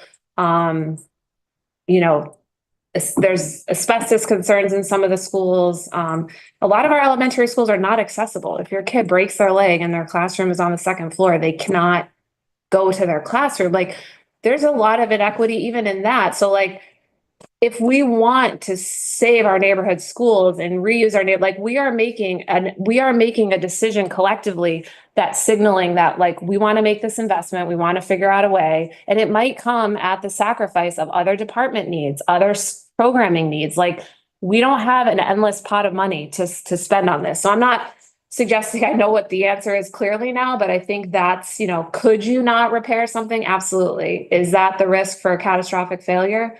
Probably. I mean, but some of these schools are, 100 years old and they're still standing, so to speak. So, we can't see the future, but we can use the information we have to try to make the best, sort of decision for what we anticipate, the years ahead to look like. Ready? Can I ask a Fine. question? Okay, so like this is like a two-part question because I didn't take as many detailed notes as I should have. Is there any way you can go back to the Sanborn presentation so I can like find this one number I'm looking for? Yes. Thank you. You know what slide it was? Well, I'm gonna tell you where to like click through and then I'll like. Killing me, Bella. Absolutely killing me. All right, towards the end or towards the beginning? Okay, click. It's when they start to present the options. Was it a map? Is it one of the maps? No, it was one of them where it showed the percents of the schools and like the capacity rate at schools. Hold on. But I want to like look at all of them again before. My bad, guys.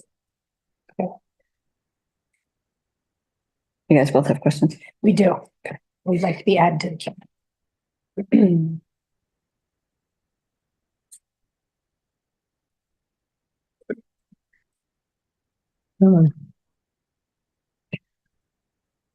Said yes, Bella, so I'm liking my chances, but. Yes. It would have been helpful to have this slide deck printed out, because the numbers are very small. Yeah. All the work that Mr. McGorty put into his slide, I couldn't read a word of it. So I would have been good to have these printed out. I think people at home on Zoom can see them better than we can.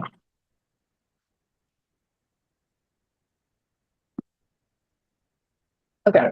Okay. All right. So it starts when like there's like the breakdown of each option. Stop me when I'm close. Okay.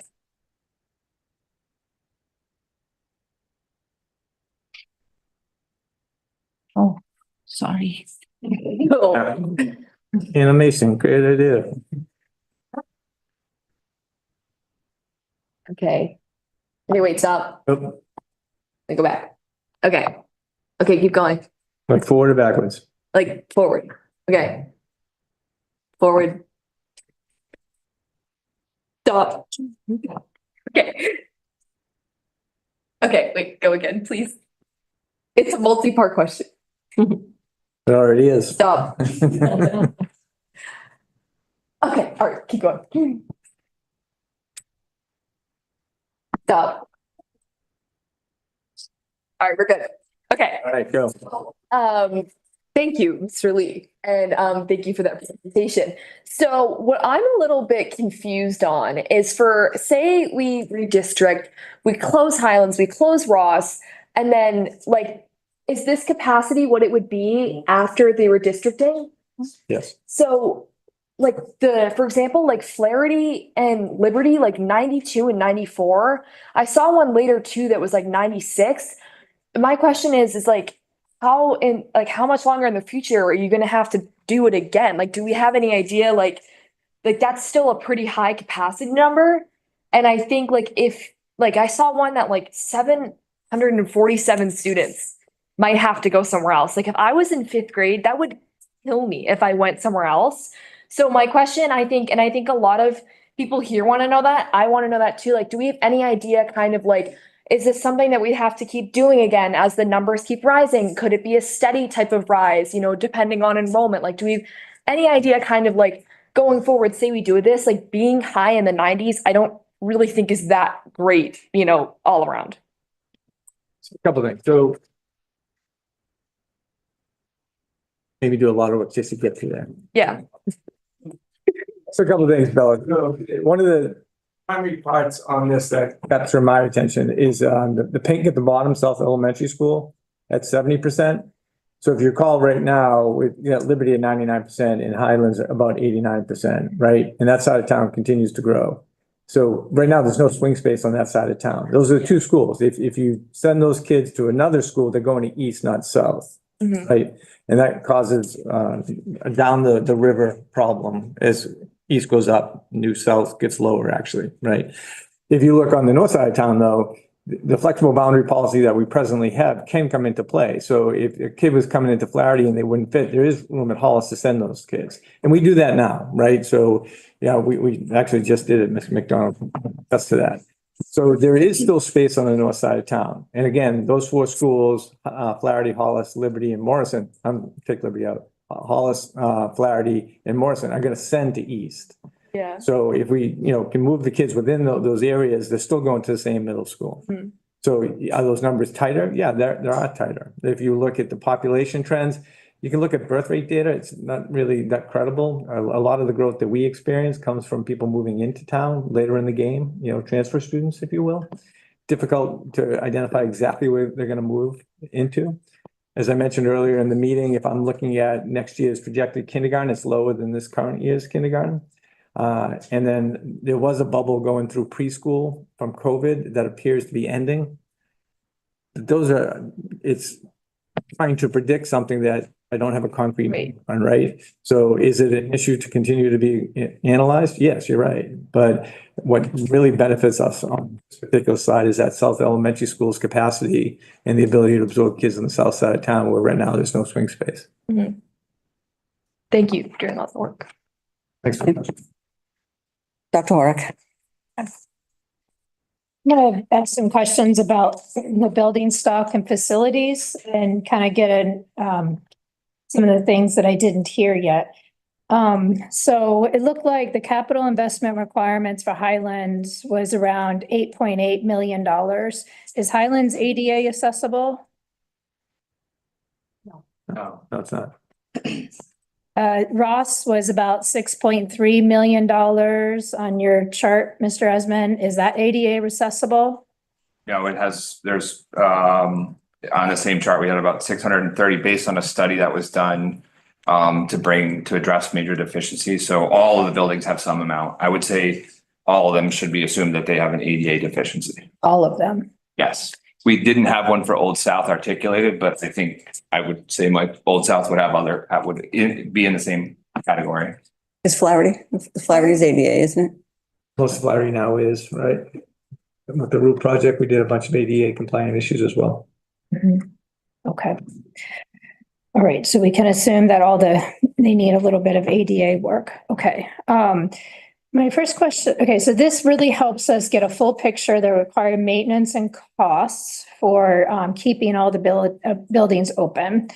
I would like to propose for any of the school committee interested, I'd like to see an in-person tour of the facilities and some of the major issues, especially of the buildings that have higher investment costs quoted for them. Do you think that would be something that could be arranged? Absolutely. Okay. Because I do worry about this idea of catastrophic failure for like the MEP, the mechanical, electrical, plumbing, because I see that there's a lot of red here. We've got a lot of problems. And I remember the facilities report from Mr. McGurty was alarming, to say the least, last fall. So thank you for providing that and all this data here. My next question is talking about the new growth in town, possibly as it relates to the MBTA Communities Act that was passed by the legislature last year.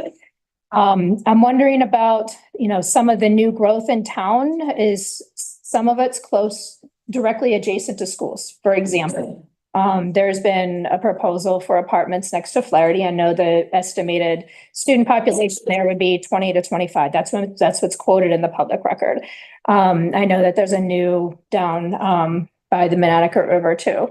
So what has been this study around the anticipated impact of potential growth from the MBTA Communities Act to our schools? We obviously took into consideration the farm project that you mentioned and the students that were anticipated from that project. Beyond that, this work did not include most of that particular type of thing. And looking at the census data, I wrote down in my notes that the anticipated growth is pretty stagnant for the next 3 fiscal years, topping out less than 5,200 students. it could be a little bit increased, and then we have things like flexible boundaries. To, Yeah, 52 would be the district, right, as a whole. And that number could go up slightly, could go down slightly, quite honestly. I mean, those numbers are difficult to predict. As I mentioned earlier, a lot of the new students that we receive are not coming up from, birth into our kindergarten programs. They're transferring into town, families are moving into town. So that is it's a more difficult number to try to estimate, given the transient nature of people's jobs and things that take them from one community to another. it's a difficult black box. Yep. Okay. My next question is talking about using Old South as a potential elementary school. Is there an outdoor play space for the children? Yes, there's a great deal of field space over at Old South. We also are prepared to tour the school committee through that, not at your leisure, but in the near future, if you'd like. That'd be great. And a lot of emails came through asking about the traffic control around Old South, New South, and Liberty. Have you talked about a plan to ensure safety with the traffic and the walking traffic and the cars are in the area? Well, obviously, we did that work when New South was opening. We have mentioned it to the police department and task, but we have not done any significant work because there's no decision made yet. So you anticipate that once a decision is made, then you would work directly with the police department to look at traffic, walking safety? Yep. That helps. What other upgrades or maintenance work is necessary to get Old South ready to go for the fall of 2025? Is it costly to get it ready to go for fall 2025? You got an estimate, Mr. McGrory? Actually, the school is ready to go now. It was ready to be opened as a preschool and a kindergarten. We changed. Furnished the building, number of small items could be completed, but right now the school is ready to go. Okay, but it would need things like desks and, Absolutely, things like that, yeah. okay. Yep. And right now it looks like Old South doesn't have too many things in the red, too many potential catastrophic issues. Mr. McGrady, what would you consider any things that you might be worried about Old South, or do you feel confident that Old South is? We just upgraded the steam boiler that failed in September, so that's been replaced. The existing system is in good shape. It's condensing boilers that handle 80% of the building. So the heating system is up and operational and ready to go. Any catastrophic issues, we can deal with them. They're accessible. The building has crawl space, workable areas. There's no hidden piping or anything like that. You would upgrade your electrical to the point where you can then put in heat pumps and add air conditioning to the building. That would be where you're seeing the red here. HVAC upgrades would be putting air conditioning into the building. And that's a fairly easy project. Well, there's no. It would be. Okay. Because it's an accessible building and it's all wide open, so it makes for a pleasant project. That sounds good, because I know that it's always a concern of the heating and the cooling in the buildings, be able to easily get, okay. And then what's the plan for the preschools that are currently at VHS? Where will they go in any of these scenarios, excluding the don't do anything scenario, right? Well, right now, they would stay put. We have not talked about a plan of moving them based on what you've seen this evening. So again, there's some decision making that the committee has to go through in the next month about, what buildings we're going to be occupying and how we're going to be occupying them. Mm-hmm. At that point in time, you can reopen the conversation about, is the preschool in the best position possible and what would the options be? So they're likely in scenarios 2 or 6, there likely wouldn't be space in Old South to move them there. Preschool, no. Given the size of both Highlands and Liberty at this point with the kindergarten classes back in them, you can not fit the whole preschool program and one of those schools in that building. And in options 2 and 6, would you send all the full and half day kindergartners to their home schools? To the extent possible, depending upon what decisions get made, some schools won't be able to, very similar to what happened at Flaherty. There may not be enough space to put a homeschool kindergarten in a home school, in which case we'll move them into a building that has space. It could be Old South. I mean, a lot of it would be based on the logistics of transporting kids, right? So if you're way up on the north side of town, sending the kids all the way to the other side of town, it doesn't make a lot of sense. if there's more space in another building nearby. And then two programs that, the launch program is currently at 74 Pond Street, and then this building, Colbert, do you anticipate any changes as of yet? Let's see, I don't see either of those up there, but I guess.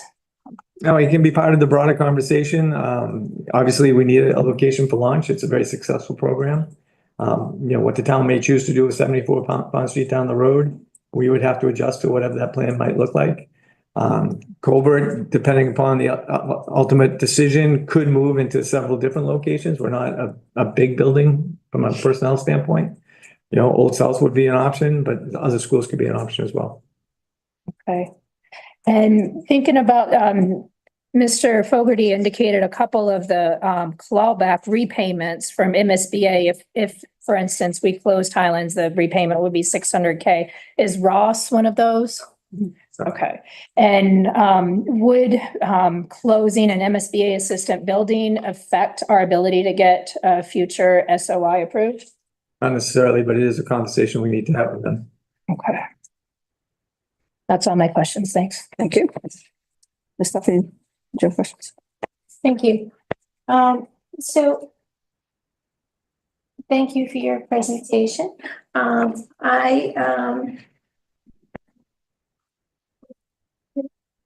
The 22 scenarios that were presented to the advisory group and the working group. And I wondered why closing the oldest school, Hollis, and closing Liberty, the school closest to Old South, that was not considered. Closing Highland Hollis was considered.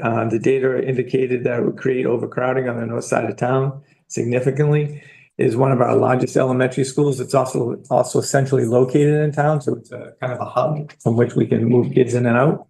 So given those two factors, the data indicated that the other elementary schools on the north side of town would be close to, if not over 100%. I can see that is the case if you close Highlands and Hollis. But as you indicated before, Hollis formerly was split between East and South. And so I wondered if it would be, I just would have liked to see that option. I also would like, I'm sorry, just so I can follow your train of thought. Are you suggesting keep Hollis open as a split school? Because that was one of the priorities the survey came back and don't do that. I was just wondering why it wasn't one of the 22 scenarios that were considered. Of the 22 scenarios that were considered, there were It was polluted. It wasn't. Yeah, I'm pretty sure we considered it. Yeah. All schools were considered. Pretty. Because we are, I mean, you have to kind of look at it a little bit as north-south, like how do you deal with the north and how do you deal with the south? So you can pick that combination if you wanted, where you're closing Liberty instead of Highlands. But we had a Hollis Highlands scenario. Right, but not a Hollis Liberty scenario. But north and south are independent. They move the same. So you could just substitute Liberty and it would be the same thing. And Liberty was independently. Liberty was considered to be one of the best schools from a facility standpoint. As is Ross. But it's not on the south side of town. So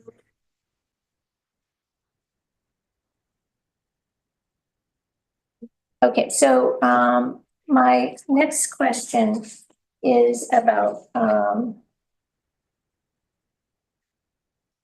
again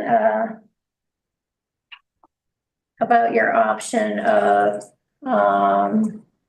redistricting with no closures, right? Was it considered to move Liberty, which is a little bigger than, has more students than Highlands, into the Old South building, and perhaps move the some of the integrated preschool into Liberty? then you're increasing your facilities footprint. You're actually adding buildings at that point in time. Well, you have people at high school right now, right? Right, but if you move Liberty into Old South, right, you're not closing Liberty because now you're moving preschool into it. You've actually increased your facilities by one. Okay, my next question is about the busing impact. So in the slides that we were received from the advisor, the only charts that I saw that talked about busing were the ones that closed Highlands and Ross. So that option increases the number of students eligible to be bused from 10 to 11%. So the lowest scenario was 333 new students taking the bus. The highest was 355 students taking the bus. That's a whole school of kids taking the bus that used to walk. So again, those are, I think you need to consider, especially in the Ross district, where you have a higher percentage of low income students. How are those parents going to afford the $360 to take the bus? And how much will it cost us to transport an extra 350 students? The iterations that we ran included 2 additional buses, which we actually have, and so it would be the cost of 2 drivers. You're not gonna get all the kids to do that. Of the buses in the area. And like we never said that before, I have to. And you can ask it, please. Okay, so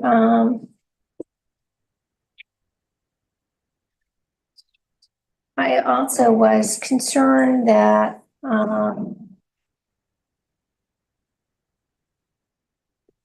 in some of these scenarios with have students that are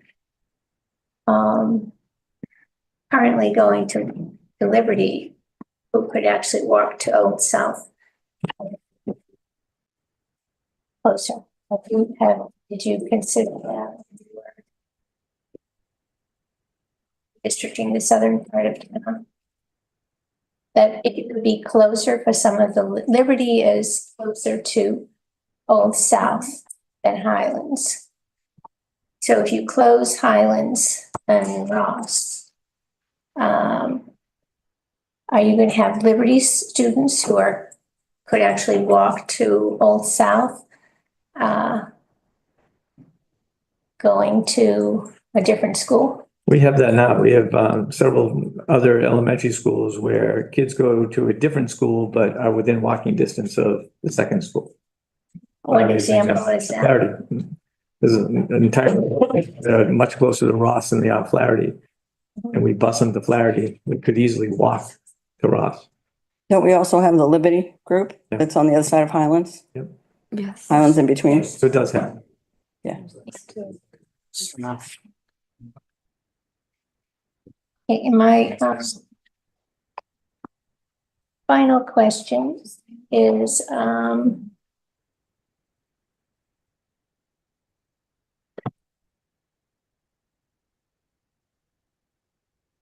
have 2 more questions. So the projections on the slides were for FY26, and I think Dr. Horak asked you about future planning beyond FY26. We know there's a project going up on Allen Street that has mixed income housing, which will probably add students to Ross or Morrison, depending on how we decide. There's the project that's Adult in Water is ZOM project at the plaza. What kind of projections are we making about student population going forward? We have a budget projections for 5 years. Do we have a student population projections for 5 years? Not to take into consideration every potential development that you mentioned. We certainly took into consideration the ZON project because we were involved with information presented in terms of how many students they anticipated coming from that project. I do not have similar numbers for the Allen Street project at this point. And that Allen Street project is actually under construction. Jared, do we know how many children are anticipated to reside in the Allen Street project? I don't know it offhand, but it's likely part of the record documents. So I think that's something the planning department can provide to us. I think that would be important information for us to have moving forward. And,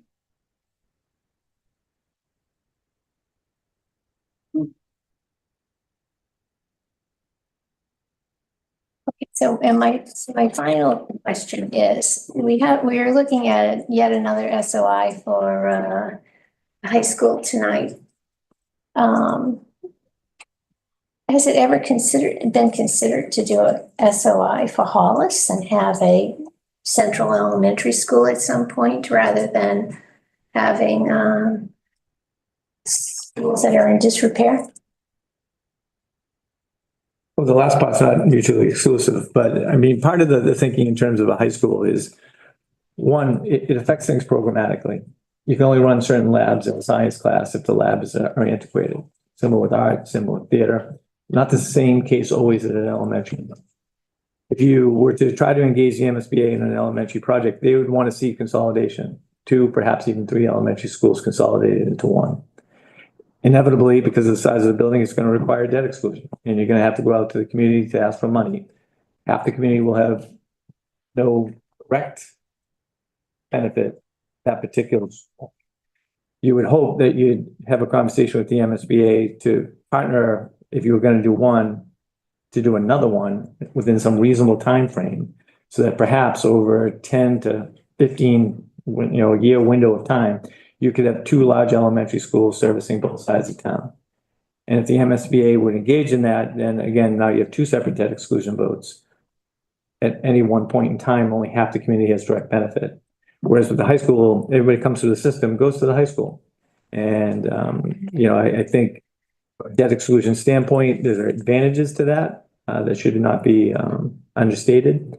The MSBA, in my estimation, and what I know of them, will not engage in replacing individual elementary schools at the neighborhood level. That's not how they do business. Well, so we have our clawback that we have to consider for Flaherty, Highlands, Hollis, and Liberty.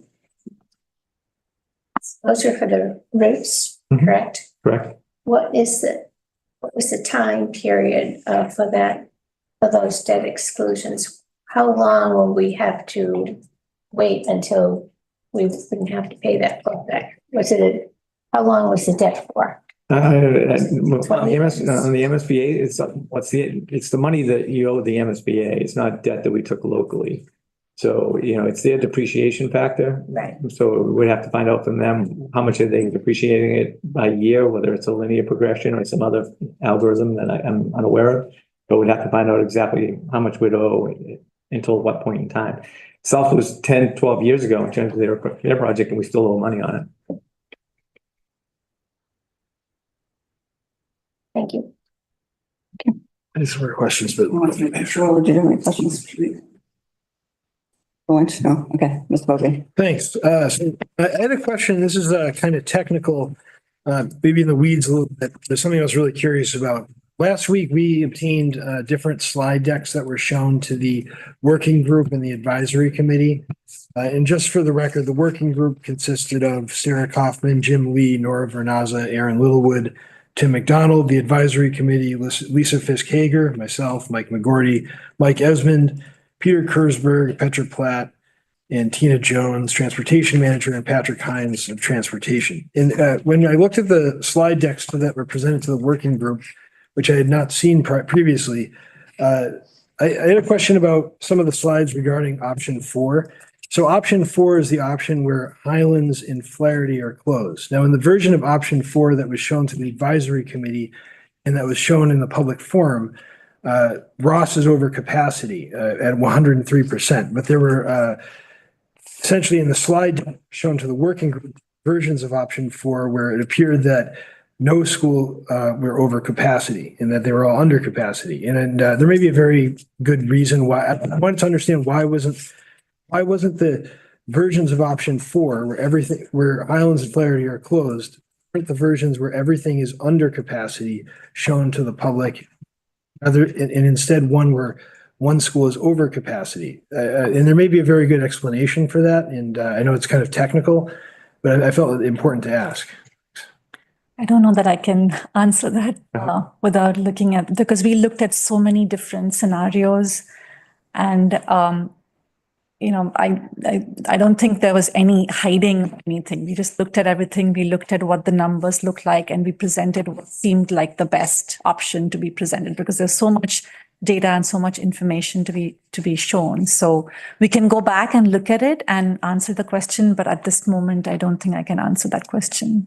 That's fair. I know it's kind of trying to stump you. I know it's kind of in the weeds, but I would be interested in understanding that. If you could make a note of it, I can follow up with an email if you like. I did have some other questions. I also wanted to point out that when I looked at the slides that were shown to the working group and advisory committee, essentially 11 of the scenarios that were shown involved closing Highlands and Ross. 2 scenarios involved Highlands and Morrison. So there's 9 and 5 scenarios involved Highlands and Flaherty. 1 scenario involved Hylas and Hollis. 1 scenario involved Liberty and Ross, and 1 scenario involved Hollis and Ross. And the 7 options were narrowed down prior to the community survey being issued. And I'd like to know, like, who decided to focus on those 7 options and who picked that? Was it the working group? Was it Sanborn?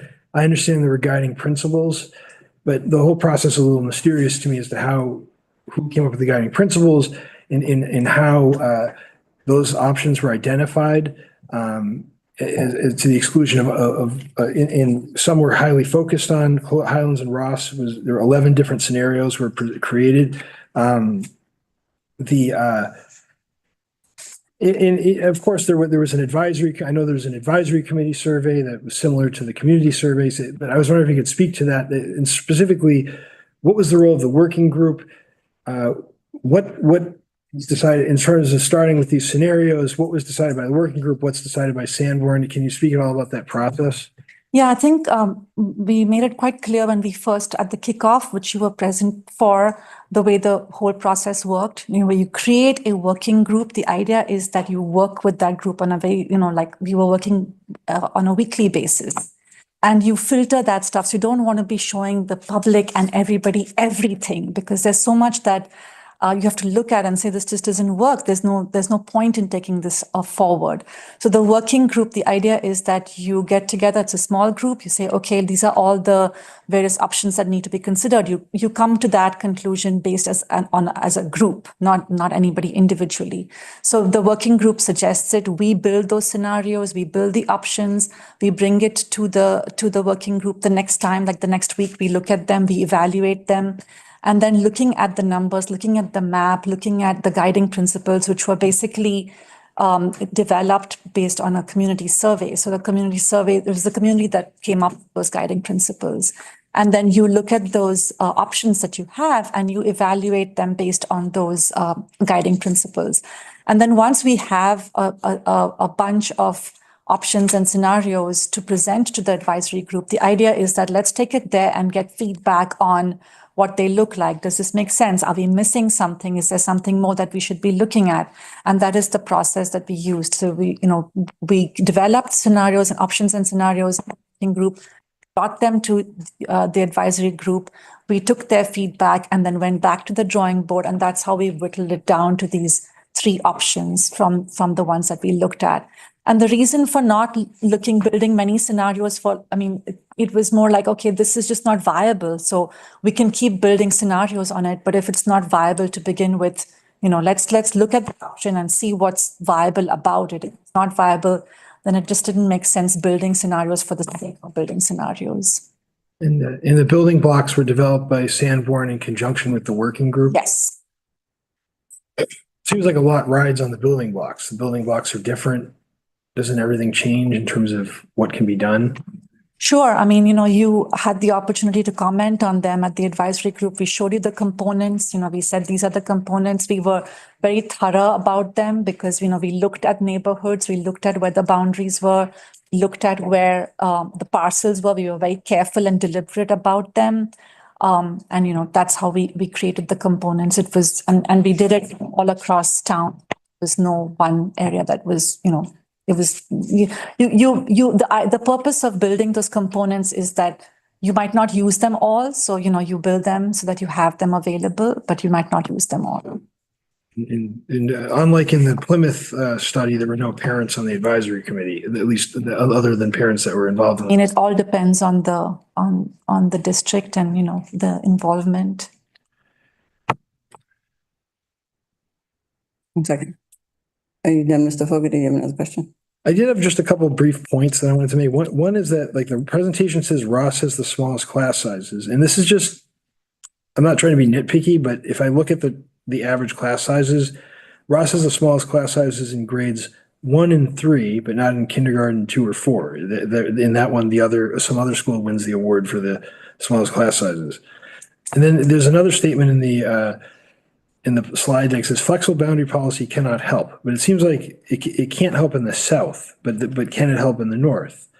And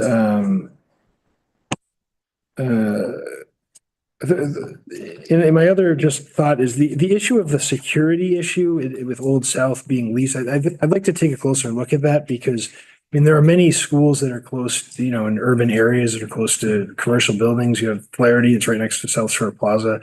So I would like to take a closer look at that as to how much that is a prohibitive obstacle to leasing Old South to an elementary school. I know that's a little outside your scope, but I just wanted to share that thought. Thank you. Thank you. Copy.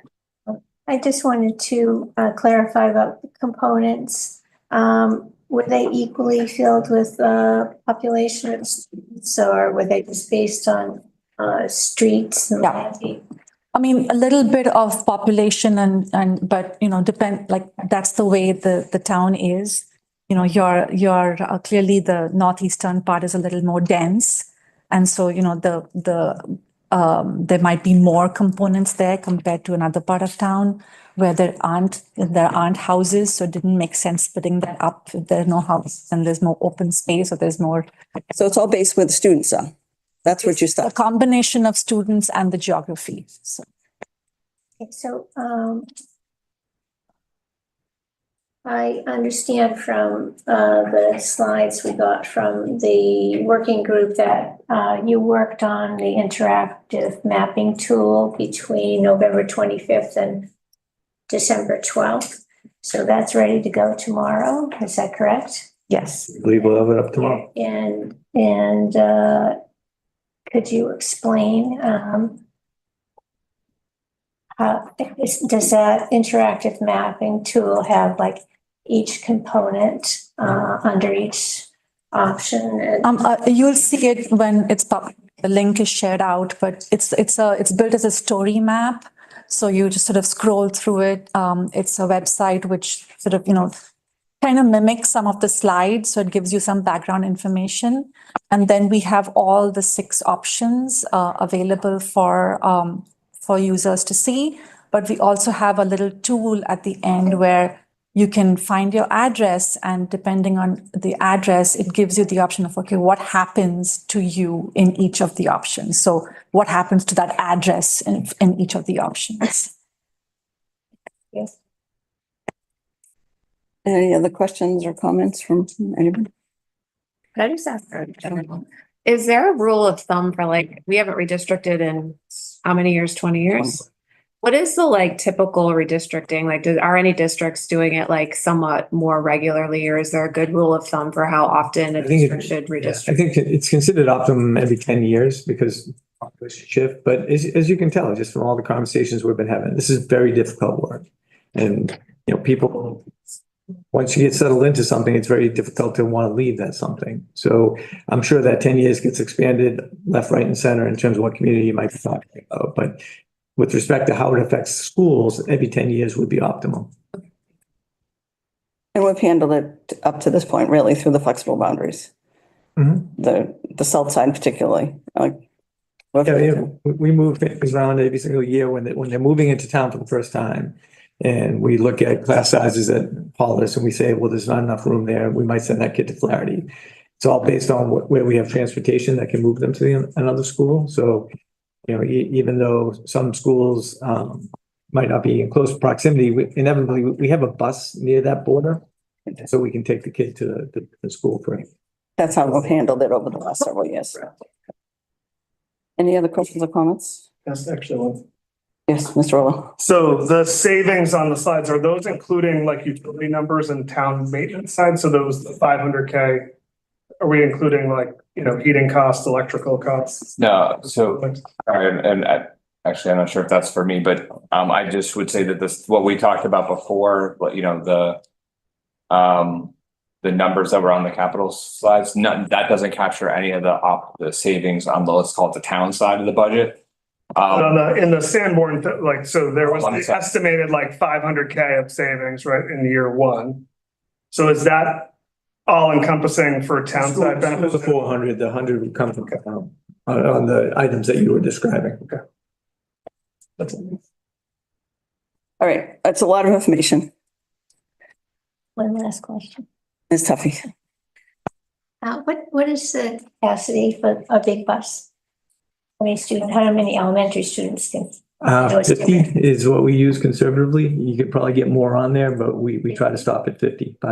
So if you've got 333. We have capacity on buses and we have extra buses. Yeah. So, you know, when you reroute everything, you become more efficient even with your bus routes. It's on the bus and you get closer to that magic 50 number. We have some buses now that are running. So it all comes out when we reroute and then we've run iterations of it. Okay. All right. So again, this is a lot of information. You know, there's been a lot of questions asked tonight. There's been a lot of information shared. Again, we need to go through all these scenarios. I'm concerned obviously about capacity. I don't like the fact that full day kindergarten kids are not going to the homeschool. I feel like we need to open Old South as a school. And, you know, I'm worried about if we don't redistrict, I think we have to redistrict, in my opinion. We have to redistrict, whether it's, you know, one of these scenarios. We need the consequences of not redistricting. And what do we lose? Because there's a cost in not doing this, which means we lose something else. And what are we willing to sacrifice either way? So that's just my 2 cents at this point. But again, we need to do a deep dive, all of us, into this. Our next meeting is March 3rd. I would ask Mr. Esmond to be available on March 3rd if we have any questions, additional questions for you on the finance side. And no decision has been made. I know there's been a lot of stuff out on social media that we've already made a decision. There are 7 of us, 4 votes for whatever option we decide to go with or not to go with any option.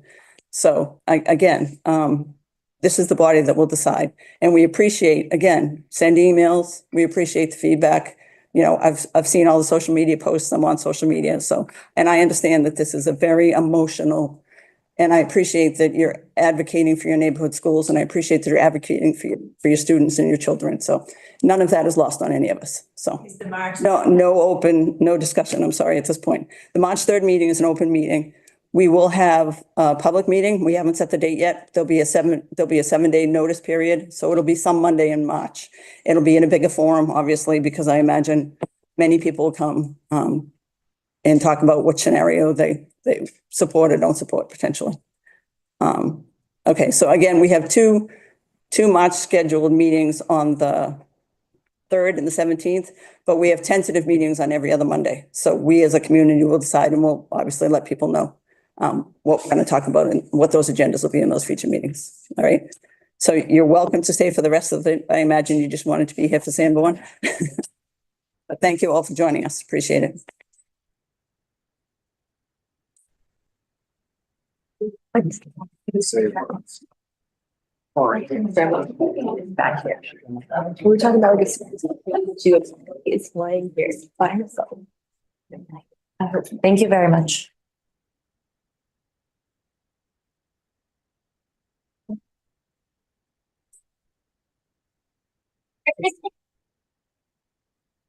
Are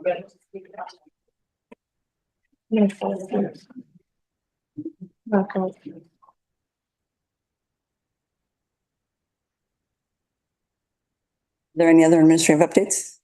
At this point. Thanks. So moving on to from the school committee, student representative report. Can I go first? Okay, cool. Okay, so originally, I'm gonna talk about going to DC in a bit, but I wanted to like kind of give, I think, my 2 cents about sort of the redistricting. I think I kind of agree with what you said, Hager. I think like the losses of, you know, not doing anything are too large to face. Like, I don't think that any of us want to have to do the whole like, oh, you know, each school is going to lose 20 teachers and we're not going to have any more programs. I don't think we all want to do that again. But I do think, I think for buses, you know, for like low income students, like, could there be a type of program that like, say, like we vote on some, not me. You guys vote on something, could there be something where it's like sort of like with athletic fees, like if a student's family, you know, makes below a certain threshold of income, can they kind of have like a financial aid to cover their past? I don't know if other, like we do that now. Also, I think that, say, for example, you know, you're a student from Ross or you're a student from Highlands. Like I used to walk to my bus stop every single day because by myself, because my parents worked. And like now you have to go to a further commute, you know, you have to get picked up earlier. There is that whole like, you know, like as a child, it's like getting up and getting ready. It's not like, you know, you don't really want to go to school. Also, if your parent works, could there be sort of programs where we could make, I know that every school does breakfast, where in the morning, if kids have to get there early because of their parents and because they're redistricting, can there be programs that can kind of, you know, like keep them occupied, help them, like if they need, you know, like kind of like getting ready for the day. I don't know. I'm really just kind of like spitballing here, but I think that like I know for me, like me having that like specific routine, like, okay, I have to get up at this time because I have to walk to my bus stop. I don't have anyone to help me get ready in the morning. Unfortunately, that is the case for some students. So I think that it is important that like we are thinking of like the low income students who have working families, which I know that everyone is. That's why I think it might be a good idea, like when you guys do make a decision, to see like what programs can we create to like not only help students, but also kind of create a new community, because they are going to be going to a new school, which is very scary for anyone, you know, being at that age. So those are just some ideas that, you know, I think coming from like a student's perspective and someone who came from a low income household in elementary school, some things that like I think are important to consider, which I'm sure you guys are all considering. So yes. And then, okay, now a little bit a lighter note. So last week I went to DC with the Braintree Partnership. I went to the CADCA Forum. I don't know what that stands for, so we're just going to call it that. And I went with a junior from Braintree High School, Andrew Fosco, and we went with our internship. And it was amazing. We sat through many trainings about drug prevention, substance use, kind of, you know, what does it look like now for youth ages? We talked about psychedelics, AI. I will say this, I am not trying to make this meeting political at any means. But if you do know this, Braintree, or if you don't, Braintree is funded under the Drug Free Communities Grant, DFC, that's funded under by the CDC, which is something right now at this current administration could be threatened to be taken away. So that was kind of something that we went to the Capitol. I spoke to Representative Lynch's aide and Representative Keating's aide about the importance of this because it does, this grant, you know, it's 125,000, I believe. We would like it to be increased, but this is kind of what helps fund the partnership, which does constant, you know, events for prevention in the schools and in the community. And I know as someone who has, you know, a lot of addiction, like from just their family, that stuff, you know, helps a lot. And I think like being able to educate and bring kind of the information that we learned back, I would hate to see something like that go away. So I think that is just something that I just kind of wanted to bring up so like people could be aware of that, like there are some funding that like, you know, we can't control that might get cut. And I think it's important to just kind of like know that like this is kind of going on. This was an incredible opportunity. It is something that's a little scary, but I think that, you know, I think that the American people, you know, people in Braintree, hopefully will not let that happen. But I'm really grateful for that opportunity. And finally, if you know Lynn Frano, she has worked in the Braintree Partnership for like 7-ish years. She is retiring this Friday. Me and Mayor Joyce will be at her retirement party. Been such a positive force for the community. She does like red ribbon readings with all like the country kids, and she's always like looking to like make sure like youth are involved. Like she's genuinely like the nicest woman. Like if you get to like see her, tell her happy retirement. But yeah, that's all I have for my update today. Thank you. Thank you. Thank you. Good evening. Braintree High School has been pushing through the cold weather to remain dedicated to academics, and nothing is more representative of that than the NHS applications that were extended to students with a GPA over 3.6. And students are exposed to share their strengths in aspects such as leadership, service, dedication to potential tutoring, and the class of 2026 has been invested in putting their best selves forward. This opportunity provides students a chance to demonstrate how they've fared as leaders in their spheres of influence, and how they've dedicated their time and passion to their community and their peers.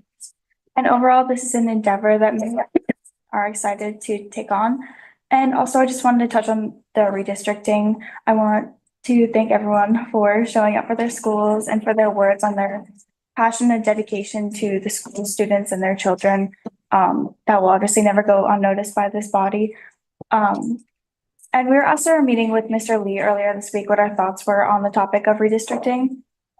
And in the moment, I struggled to give an answer, and I ultimately responded by saying it was just such a difficult conversation because of the balance of logistical and emotional factors. But through the course of the days leading up to this meeting, and giving this topic a large amount of thought, also in speaking to my peers, the consensus was on the commitment to the limited upheaval of students, teachers, and families. The communities that have been so carefully built by every teacher-student connection, every childhood friend made, every breakthrough moment in learning, all of these could be taken away from Braintree with many of these options. And I've heard countless stories from my peers, stories that I'm sure everyone that has passed through our education system and our elementary schools could add to, about the ties that they will forever have to their early childhood education that shaped their formative years. And I would like to urge the members of the school committee to not discredit this vital aspect of our education system, as it holds a special place in. Thank you. Hi, everyone. I know everyone left, but I want to begin by acknowledging everyone who came tonight. I know it's a really difficult time right now, and I think like all of us feel that in the schools and in the town in general. And then I myself like live near Ross, so I can only imagine what it feels like for parents right now. And I truly appreciate everyone who came to spoke tonight. For my update, last week I went to DESE headquarters in Everett for the Massachusetts Student Advisory Council, which I'm a member of, to attend a community dialogue event. I was able to speak with many DESE employees as well as professionals in the field of mental health to hear different perspectives and discuss advocating for youth mental health in our schools. One of the biggest takeaways I found was that we need to build an environment in schools where adults and students alike understand the greater purpose of having these conversations and actively create a place for these discussions. And then in our regional Greater Boston Council, which I talked about at the last meeting, we'll be holding a similar community dialogue event. Though we do not have a set date yet, we're anticipating it to be the last week of February.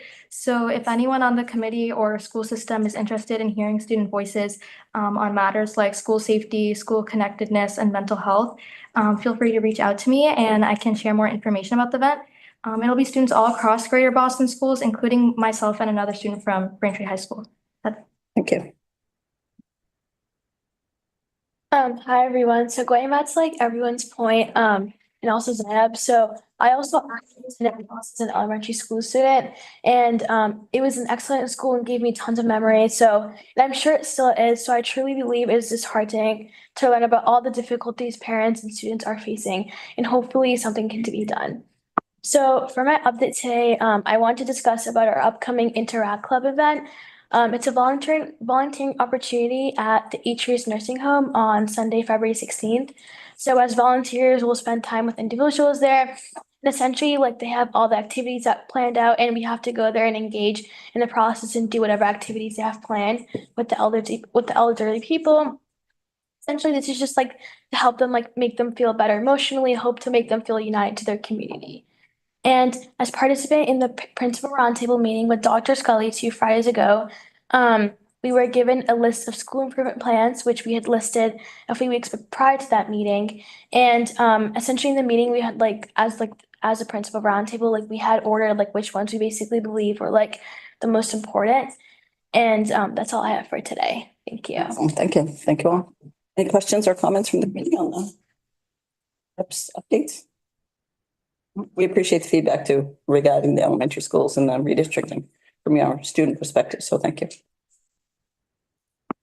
Moving on to Policy and Education Subcommittee update. Ms. Tuffy. Thank you.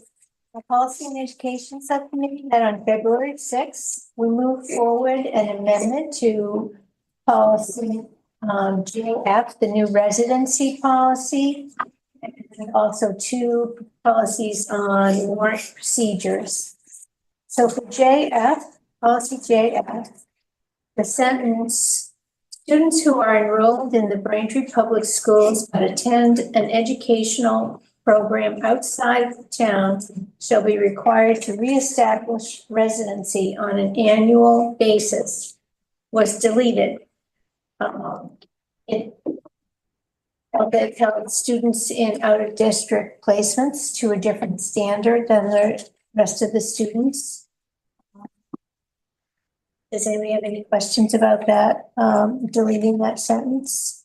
Yes. I just have a question about whether you would ever require students to verify residency every year.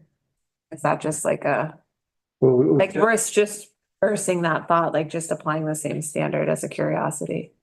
We just changed it to as you go into 5th grade and as you go into 9th grade. So whenever you were initially enrolled and in those 2 places. Yeah. So this was flagged as something that shouldn't be in there. So I would like. That answer your question? No, I still have the same question. Like, would you or does anybody else check it every year for every student? I don't know any district that does it every year. There is a certain amount of work involved in collecting all the information and verifying it. Certainly, we could go down that road if that was the will of the committee. I was just curious. We're moving into a more common checking of that anyway, but. Can I ask a question then prior to, obviously, when they come in as a new student and then middle school or 5th grade and 9th grade, what was it prior to that? Remind me. It was just when they came in. initially entered. So it went from. I know. I'm just saying, like, would you ever go further? That's the question. That would be a lot to ask of parents to provide that documentation every year. In general, if there's a student that's out of district that's in the school, it kind of gets picked up by. Yeah. I mean, and we've been going through it. We specifically opened a window to approve your residency for next year, starting in January all the way to June, so that parents had plenty of time to go find what they needed to find. That said, we have administrative assistants who are collecting all this information and then administrators who are going through it to make sure that it's the appropriate verification. So if the committee wanted to, we could do it more often. There's an element of work to it. That's my point. Sorry, I have like a very big test tomorrow, so. Yeah. Thank you. Rolla. Do you find, have you found so this is just going to get enacted for next school year, so we haven't had a policy at all to double check this. Double check, no. So when you first enroll into our So you do the, yeah. you give us all the right information. So this is the first time we're doing it for somebody who's already been in the system and going through it. Well, we did approve this policy, just in December. And so the elementary, they're collecting, information about incoming fifth graders and incoming, ninth graders now. Right, beginning this year, So they're collecting them January to June. now. So they'll have them, for the fall. But this one sentence that was in there, applied a different standard to special education students, and it should be there.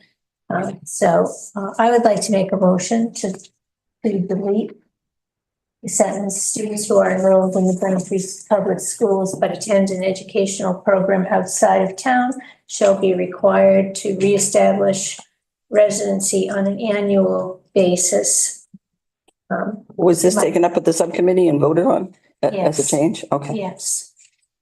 Okay. And it was in the policy without that sentence was in the packet in the binder. So that was the only change to this That's policy. the only change. Thank you. Yeah. I'll second. Is this second reading or first reading? This is an amendment to a policy that we just passed. This is an amendment to a policy. Okay, sorry. We're only removing a we're sentence only from something that was always deleting one approved. Okay, sentence that thank you for the should be there. clarification. Okay. I'd like a little Questions, time to just think on the ramifications of that deletion. Because we are talking about, it's a large cost for those students for out of district placement. So I think if possible, it would make sense to me that you would re-up residency yearly on those if it's possible. If you can, if you have to have the same standard across every student, then I would suggest we should make this change now. okay. Okay. Okay, I'm sorry. Did you make the motion? I made a motion and Dr. Horick seconded. I have a motion by I have a motion by Ms. Tuffy and a second by Dr. Horick. All those in favor? Aye. Any opposed? Yes, thank you. Okay, and then in your packet, we included two policies, DK and DGE for first reading that would require all warrants be transmitted to committee members electronically to permit at least 48 hours to review. The warrants would still require 4 signatures from committee members, which is a majority of the committee. So those are just a first reading. We also continue to review policy that would add background checks from the Department of Children and Families to our current policy. And we will meet again on February 25th to continue talking about the background checks. We're also going to be looking at reviewing the BPS directory policy, and we're going to continue to look at the fundraising policy. Any questions on any of these policies first reading? No? Great. Thank you. Thank you to the policy subcommittee. Finance and operations. So our next meeting is also on the 25th. And tonight is consideration of authorizing the superintendent of schools to submit a statement of interest to the MSBA for Braintree High School, excuse me. So prior to the submission of the SOI, the district needs to schedule and hold a meeting at which the school committee will vote using specific language, which I have, to authorize submission of the SOI. So this is required for cities, towns, and regional school districts. And then prior to submission of the SOI, the district will schedule and hold a meeting at which the town council will also requires a vote. And this is also, what's the deadline, April? So the deadline for submission is April 11th, but as you just mentioned and what you read, we need to get in front of town Ways and Means and then town council for their votes too. So some of this is scheduling issue. Okay. So before I read the language and ask for a motion and a vote, is there any discussion? This is non-binding, right? It is not binding. It is not binding. No. That's what I thought, yeah. Is there any other questions or Dr. Horak? So we weren't invited in for the past year. Did we get any feedback about the SOI and why it was declined again? There's never been anything negative about the statements that we're submitting. It really is much more about the condition of our building versus the condition of other communities. And when they go out and they came out to Braintree High School and took a look at the place, they also went out to other communities as well. They take a look at those schools and they decide which one is in deeper decline, right? And those are the ones they tend to invite in. So it typically is not about the actual statement. It is about where we rank compared to other communities who have also submitted statements of interest. What do you think's changed? So this is what, the 6th or 7th time? What is, what should be, why should we be hopeful? Because every year that goes by, they take other projects off the board by inviting those people in and building them a building. So that building is no longer worse than ours, right? And so we move up the list of bad buildings. And when we get close to the top and they have enough money to fund it, that's when you get invited in. So every year goes by, we get more competitive because the ones that were worse than us have already been invited in. That makes sense. Now, I've noted that the statement that Mike Esmond had put up was the high school would need about $41.9 million of repairs. I think that's conservative. I think that's to keep the building running. I'm not going to speak for Mike McGordy or Mr. Esmond. I think when we were doing the South project, we asked the contractors to just go take a look at Braintree High School and give us a rough estimate. And he was at 150 million at that point in time. To repair. I didn't do it. But that was several years ago. Right. I think the mayor mentioned earlier, conservatively here, north of 300 and maybe north of 400. We really need the MSBA. I would suggest that would probably be the best way to go. Yeah. Okay. That's all my questions. Okay. Just have one question. Yeah, Mr. Willow. This year was a little different because they actually came and visited. That's the first time. I mean, do you have any sense for, is that sort of the first step on the way to eligibility where they'll come and do that and you're kind of a finalist? You don't get invited to the dance, but you're kind of like a finalist and then you might I see it as a very positive step that did not exist previously. Yeah. That's all. I guess I'd be remiss to not comment along this vein. And I think, we saw this evening previously talking about the elementary schools. We had contemplated new middle schools to solve an elementary school problem. And we still have an elementary school problem and quite a big elementary school problem. And, the benefit of, trying to tackle a high school project through a partnership with the MSBA is that we would hopefully get, a partnership of that funding. That would have to be, we do have sort of money allocated through our previous debt exclusion for the feasibility study, which we would do and would enlighten our decision about whether it would be a renovation or a new build. But again, the magnitude of that and the timing of that is still several years away. But I do think the cost is something we could opine on and think about in terms of, what we expect our, growth of town revenue to be against what the capital costs and investments are. And I think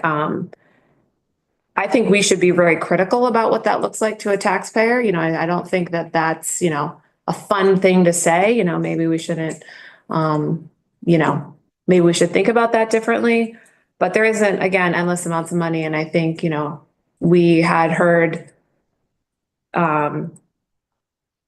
in the sort of superintendent search process conversation just around, what other school districts are looking at. And, some districts did build new high schools. And now they're a couple of years later looking at cutting, huge amounts out of their school budget and closing elementary schools. I just don't want to be in that position. I want to think of this very thoughtfully.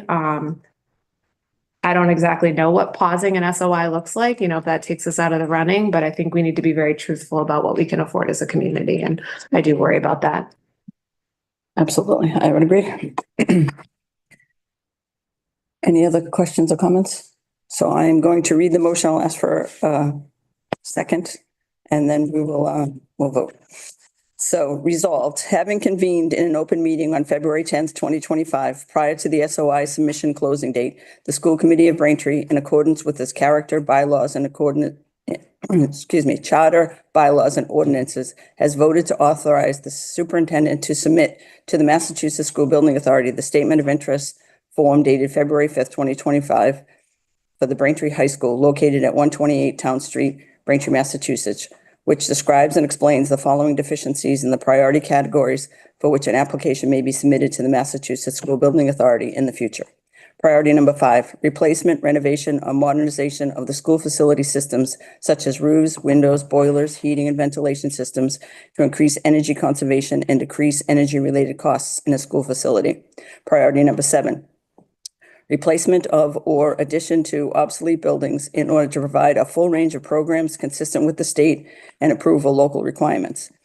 And hereby further specifically acknowledges that by submitting the statement of interest form, the Massachusetts School Building Authority in no way guarantees the acceptance or the approval of an application, the awarding of a grant, or any other funding committed from the Massachusetts School Building Authority, or commits the town of Braintree or the Braintree School Department to filing an application for funding with the Massachusetts School Building Authority. Do I have a second? Second. I have a motion and a second. Can I All ask the- a- oh, Can yes, I that's ask clarifying a question. yeah, Sure. the date that you referenced of the statement of interest, so Yes. that's the as drafted version that we have. Mhm. So we're saying we're gonna submit that as drafted, or is there a revision to that? Other revisions? There might be a revision to it. We would bring that update back to you. Again, the deadline to submit is not until April 11th. We pause can we take this, can we have, because I do have some comments on the SOI as I most recently read it, and I did want that incorporated, so I don't know if other committee members might have any, but do we have, I guess, any time in this vote to do that? Do we have to vote on this now? And will we miss the deadline? Like, if we took this up at the next meeting, would there be time for that? Aaron, you know, I'll look up. it really is about ways and means in town council. Could they bring a revised version back to us for a final? We can bring a revised version back, but I didn't think that was what you were asking for. I guess I have revisions I would like to see in the SOI as I read it today, and maybe I apologize if I didn't get to that in enough time for this vote, but. So, they have meetings February 25th and March 4th. Our next meeting is March 3rd, March 18th and April 1st. But it has to go to Yeah, it's gotta get to Ways and Means. Ways and Means and then to the town council. So is So it- Sue gave you those. 3rd and February 1st? No, so they have town council and Ways and Means, I believe these are town council dates, February 25th, March 4th, March 18th, and April 1st. But that's only one of the committees, so they would then still have to schedule Ways and Means.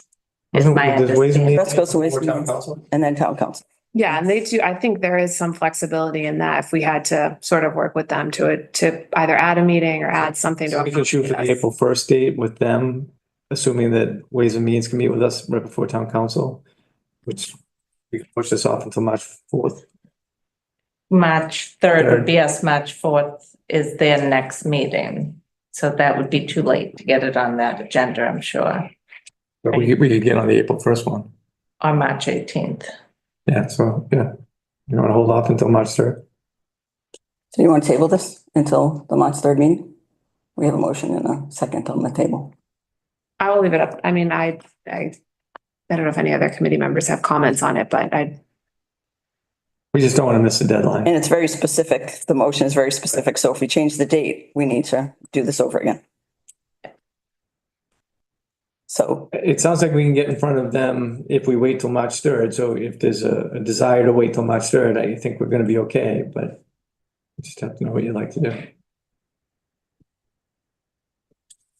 do I have a vote to table it until March 3rd? Do we have to go off of their motion and second though first? Or table in the motion. Oh, okay. And we'll still have time to submit it. We would. So you're looking for a motion to table it? And the reason is because the mayor or whoever wants to read if we want to make revisions to the SOI submission that was now dated February 5th. So the reason is to review that. If the mayor has some suggestions to change it, then we would change it, bring it back on March 3rd and do this again and vote on March 3rd and get it over to town council. Yep. I'm kind of indifferent on whether to table it or not, but I'm curious, does anyone oppose tabling it? Is there any reason to? To me, I'm indifferent on it. No, I'm fine as long as we can meet those dates. Sounds like we can make. Then we can make the revisions and we'll take it up in March 3rd. So we're tabling it to March 3rd. Okay. Okay.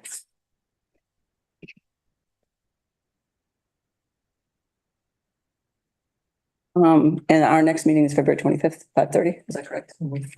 Okay, February 20 for finance and operations. And that brings us to the end of our agenda. Do I have a motion to adjourn? Motion to adjourn. I have a motion from Dr. Horak, Second. second by Ms. Tuffy. Mr. Fogarty. Aye. Mr. Rolo. Aye. Mayor Joyce. Aye. Dr. Horak. Aye. Ms. Tuffy. Mr. Lynch. And the chair votes aye. We are adjourned.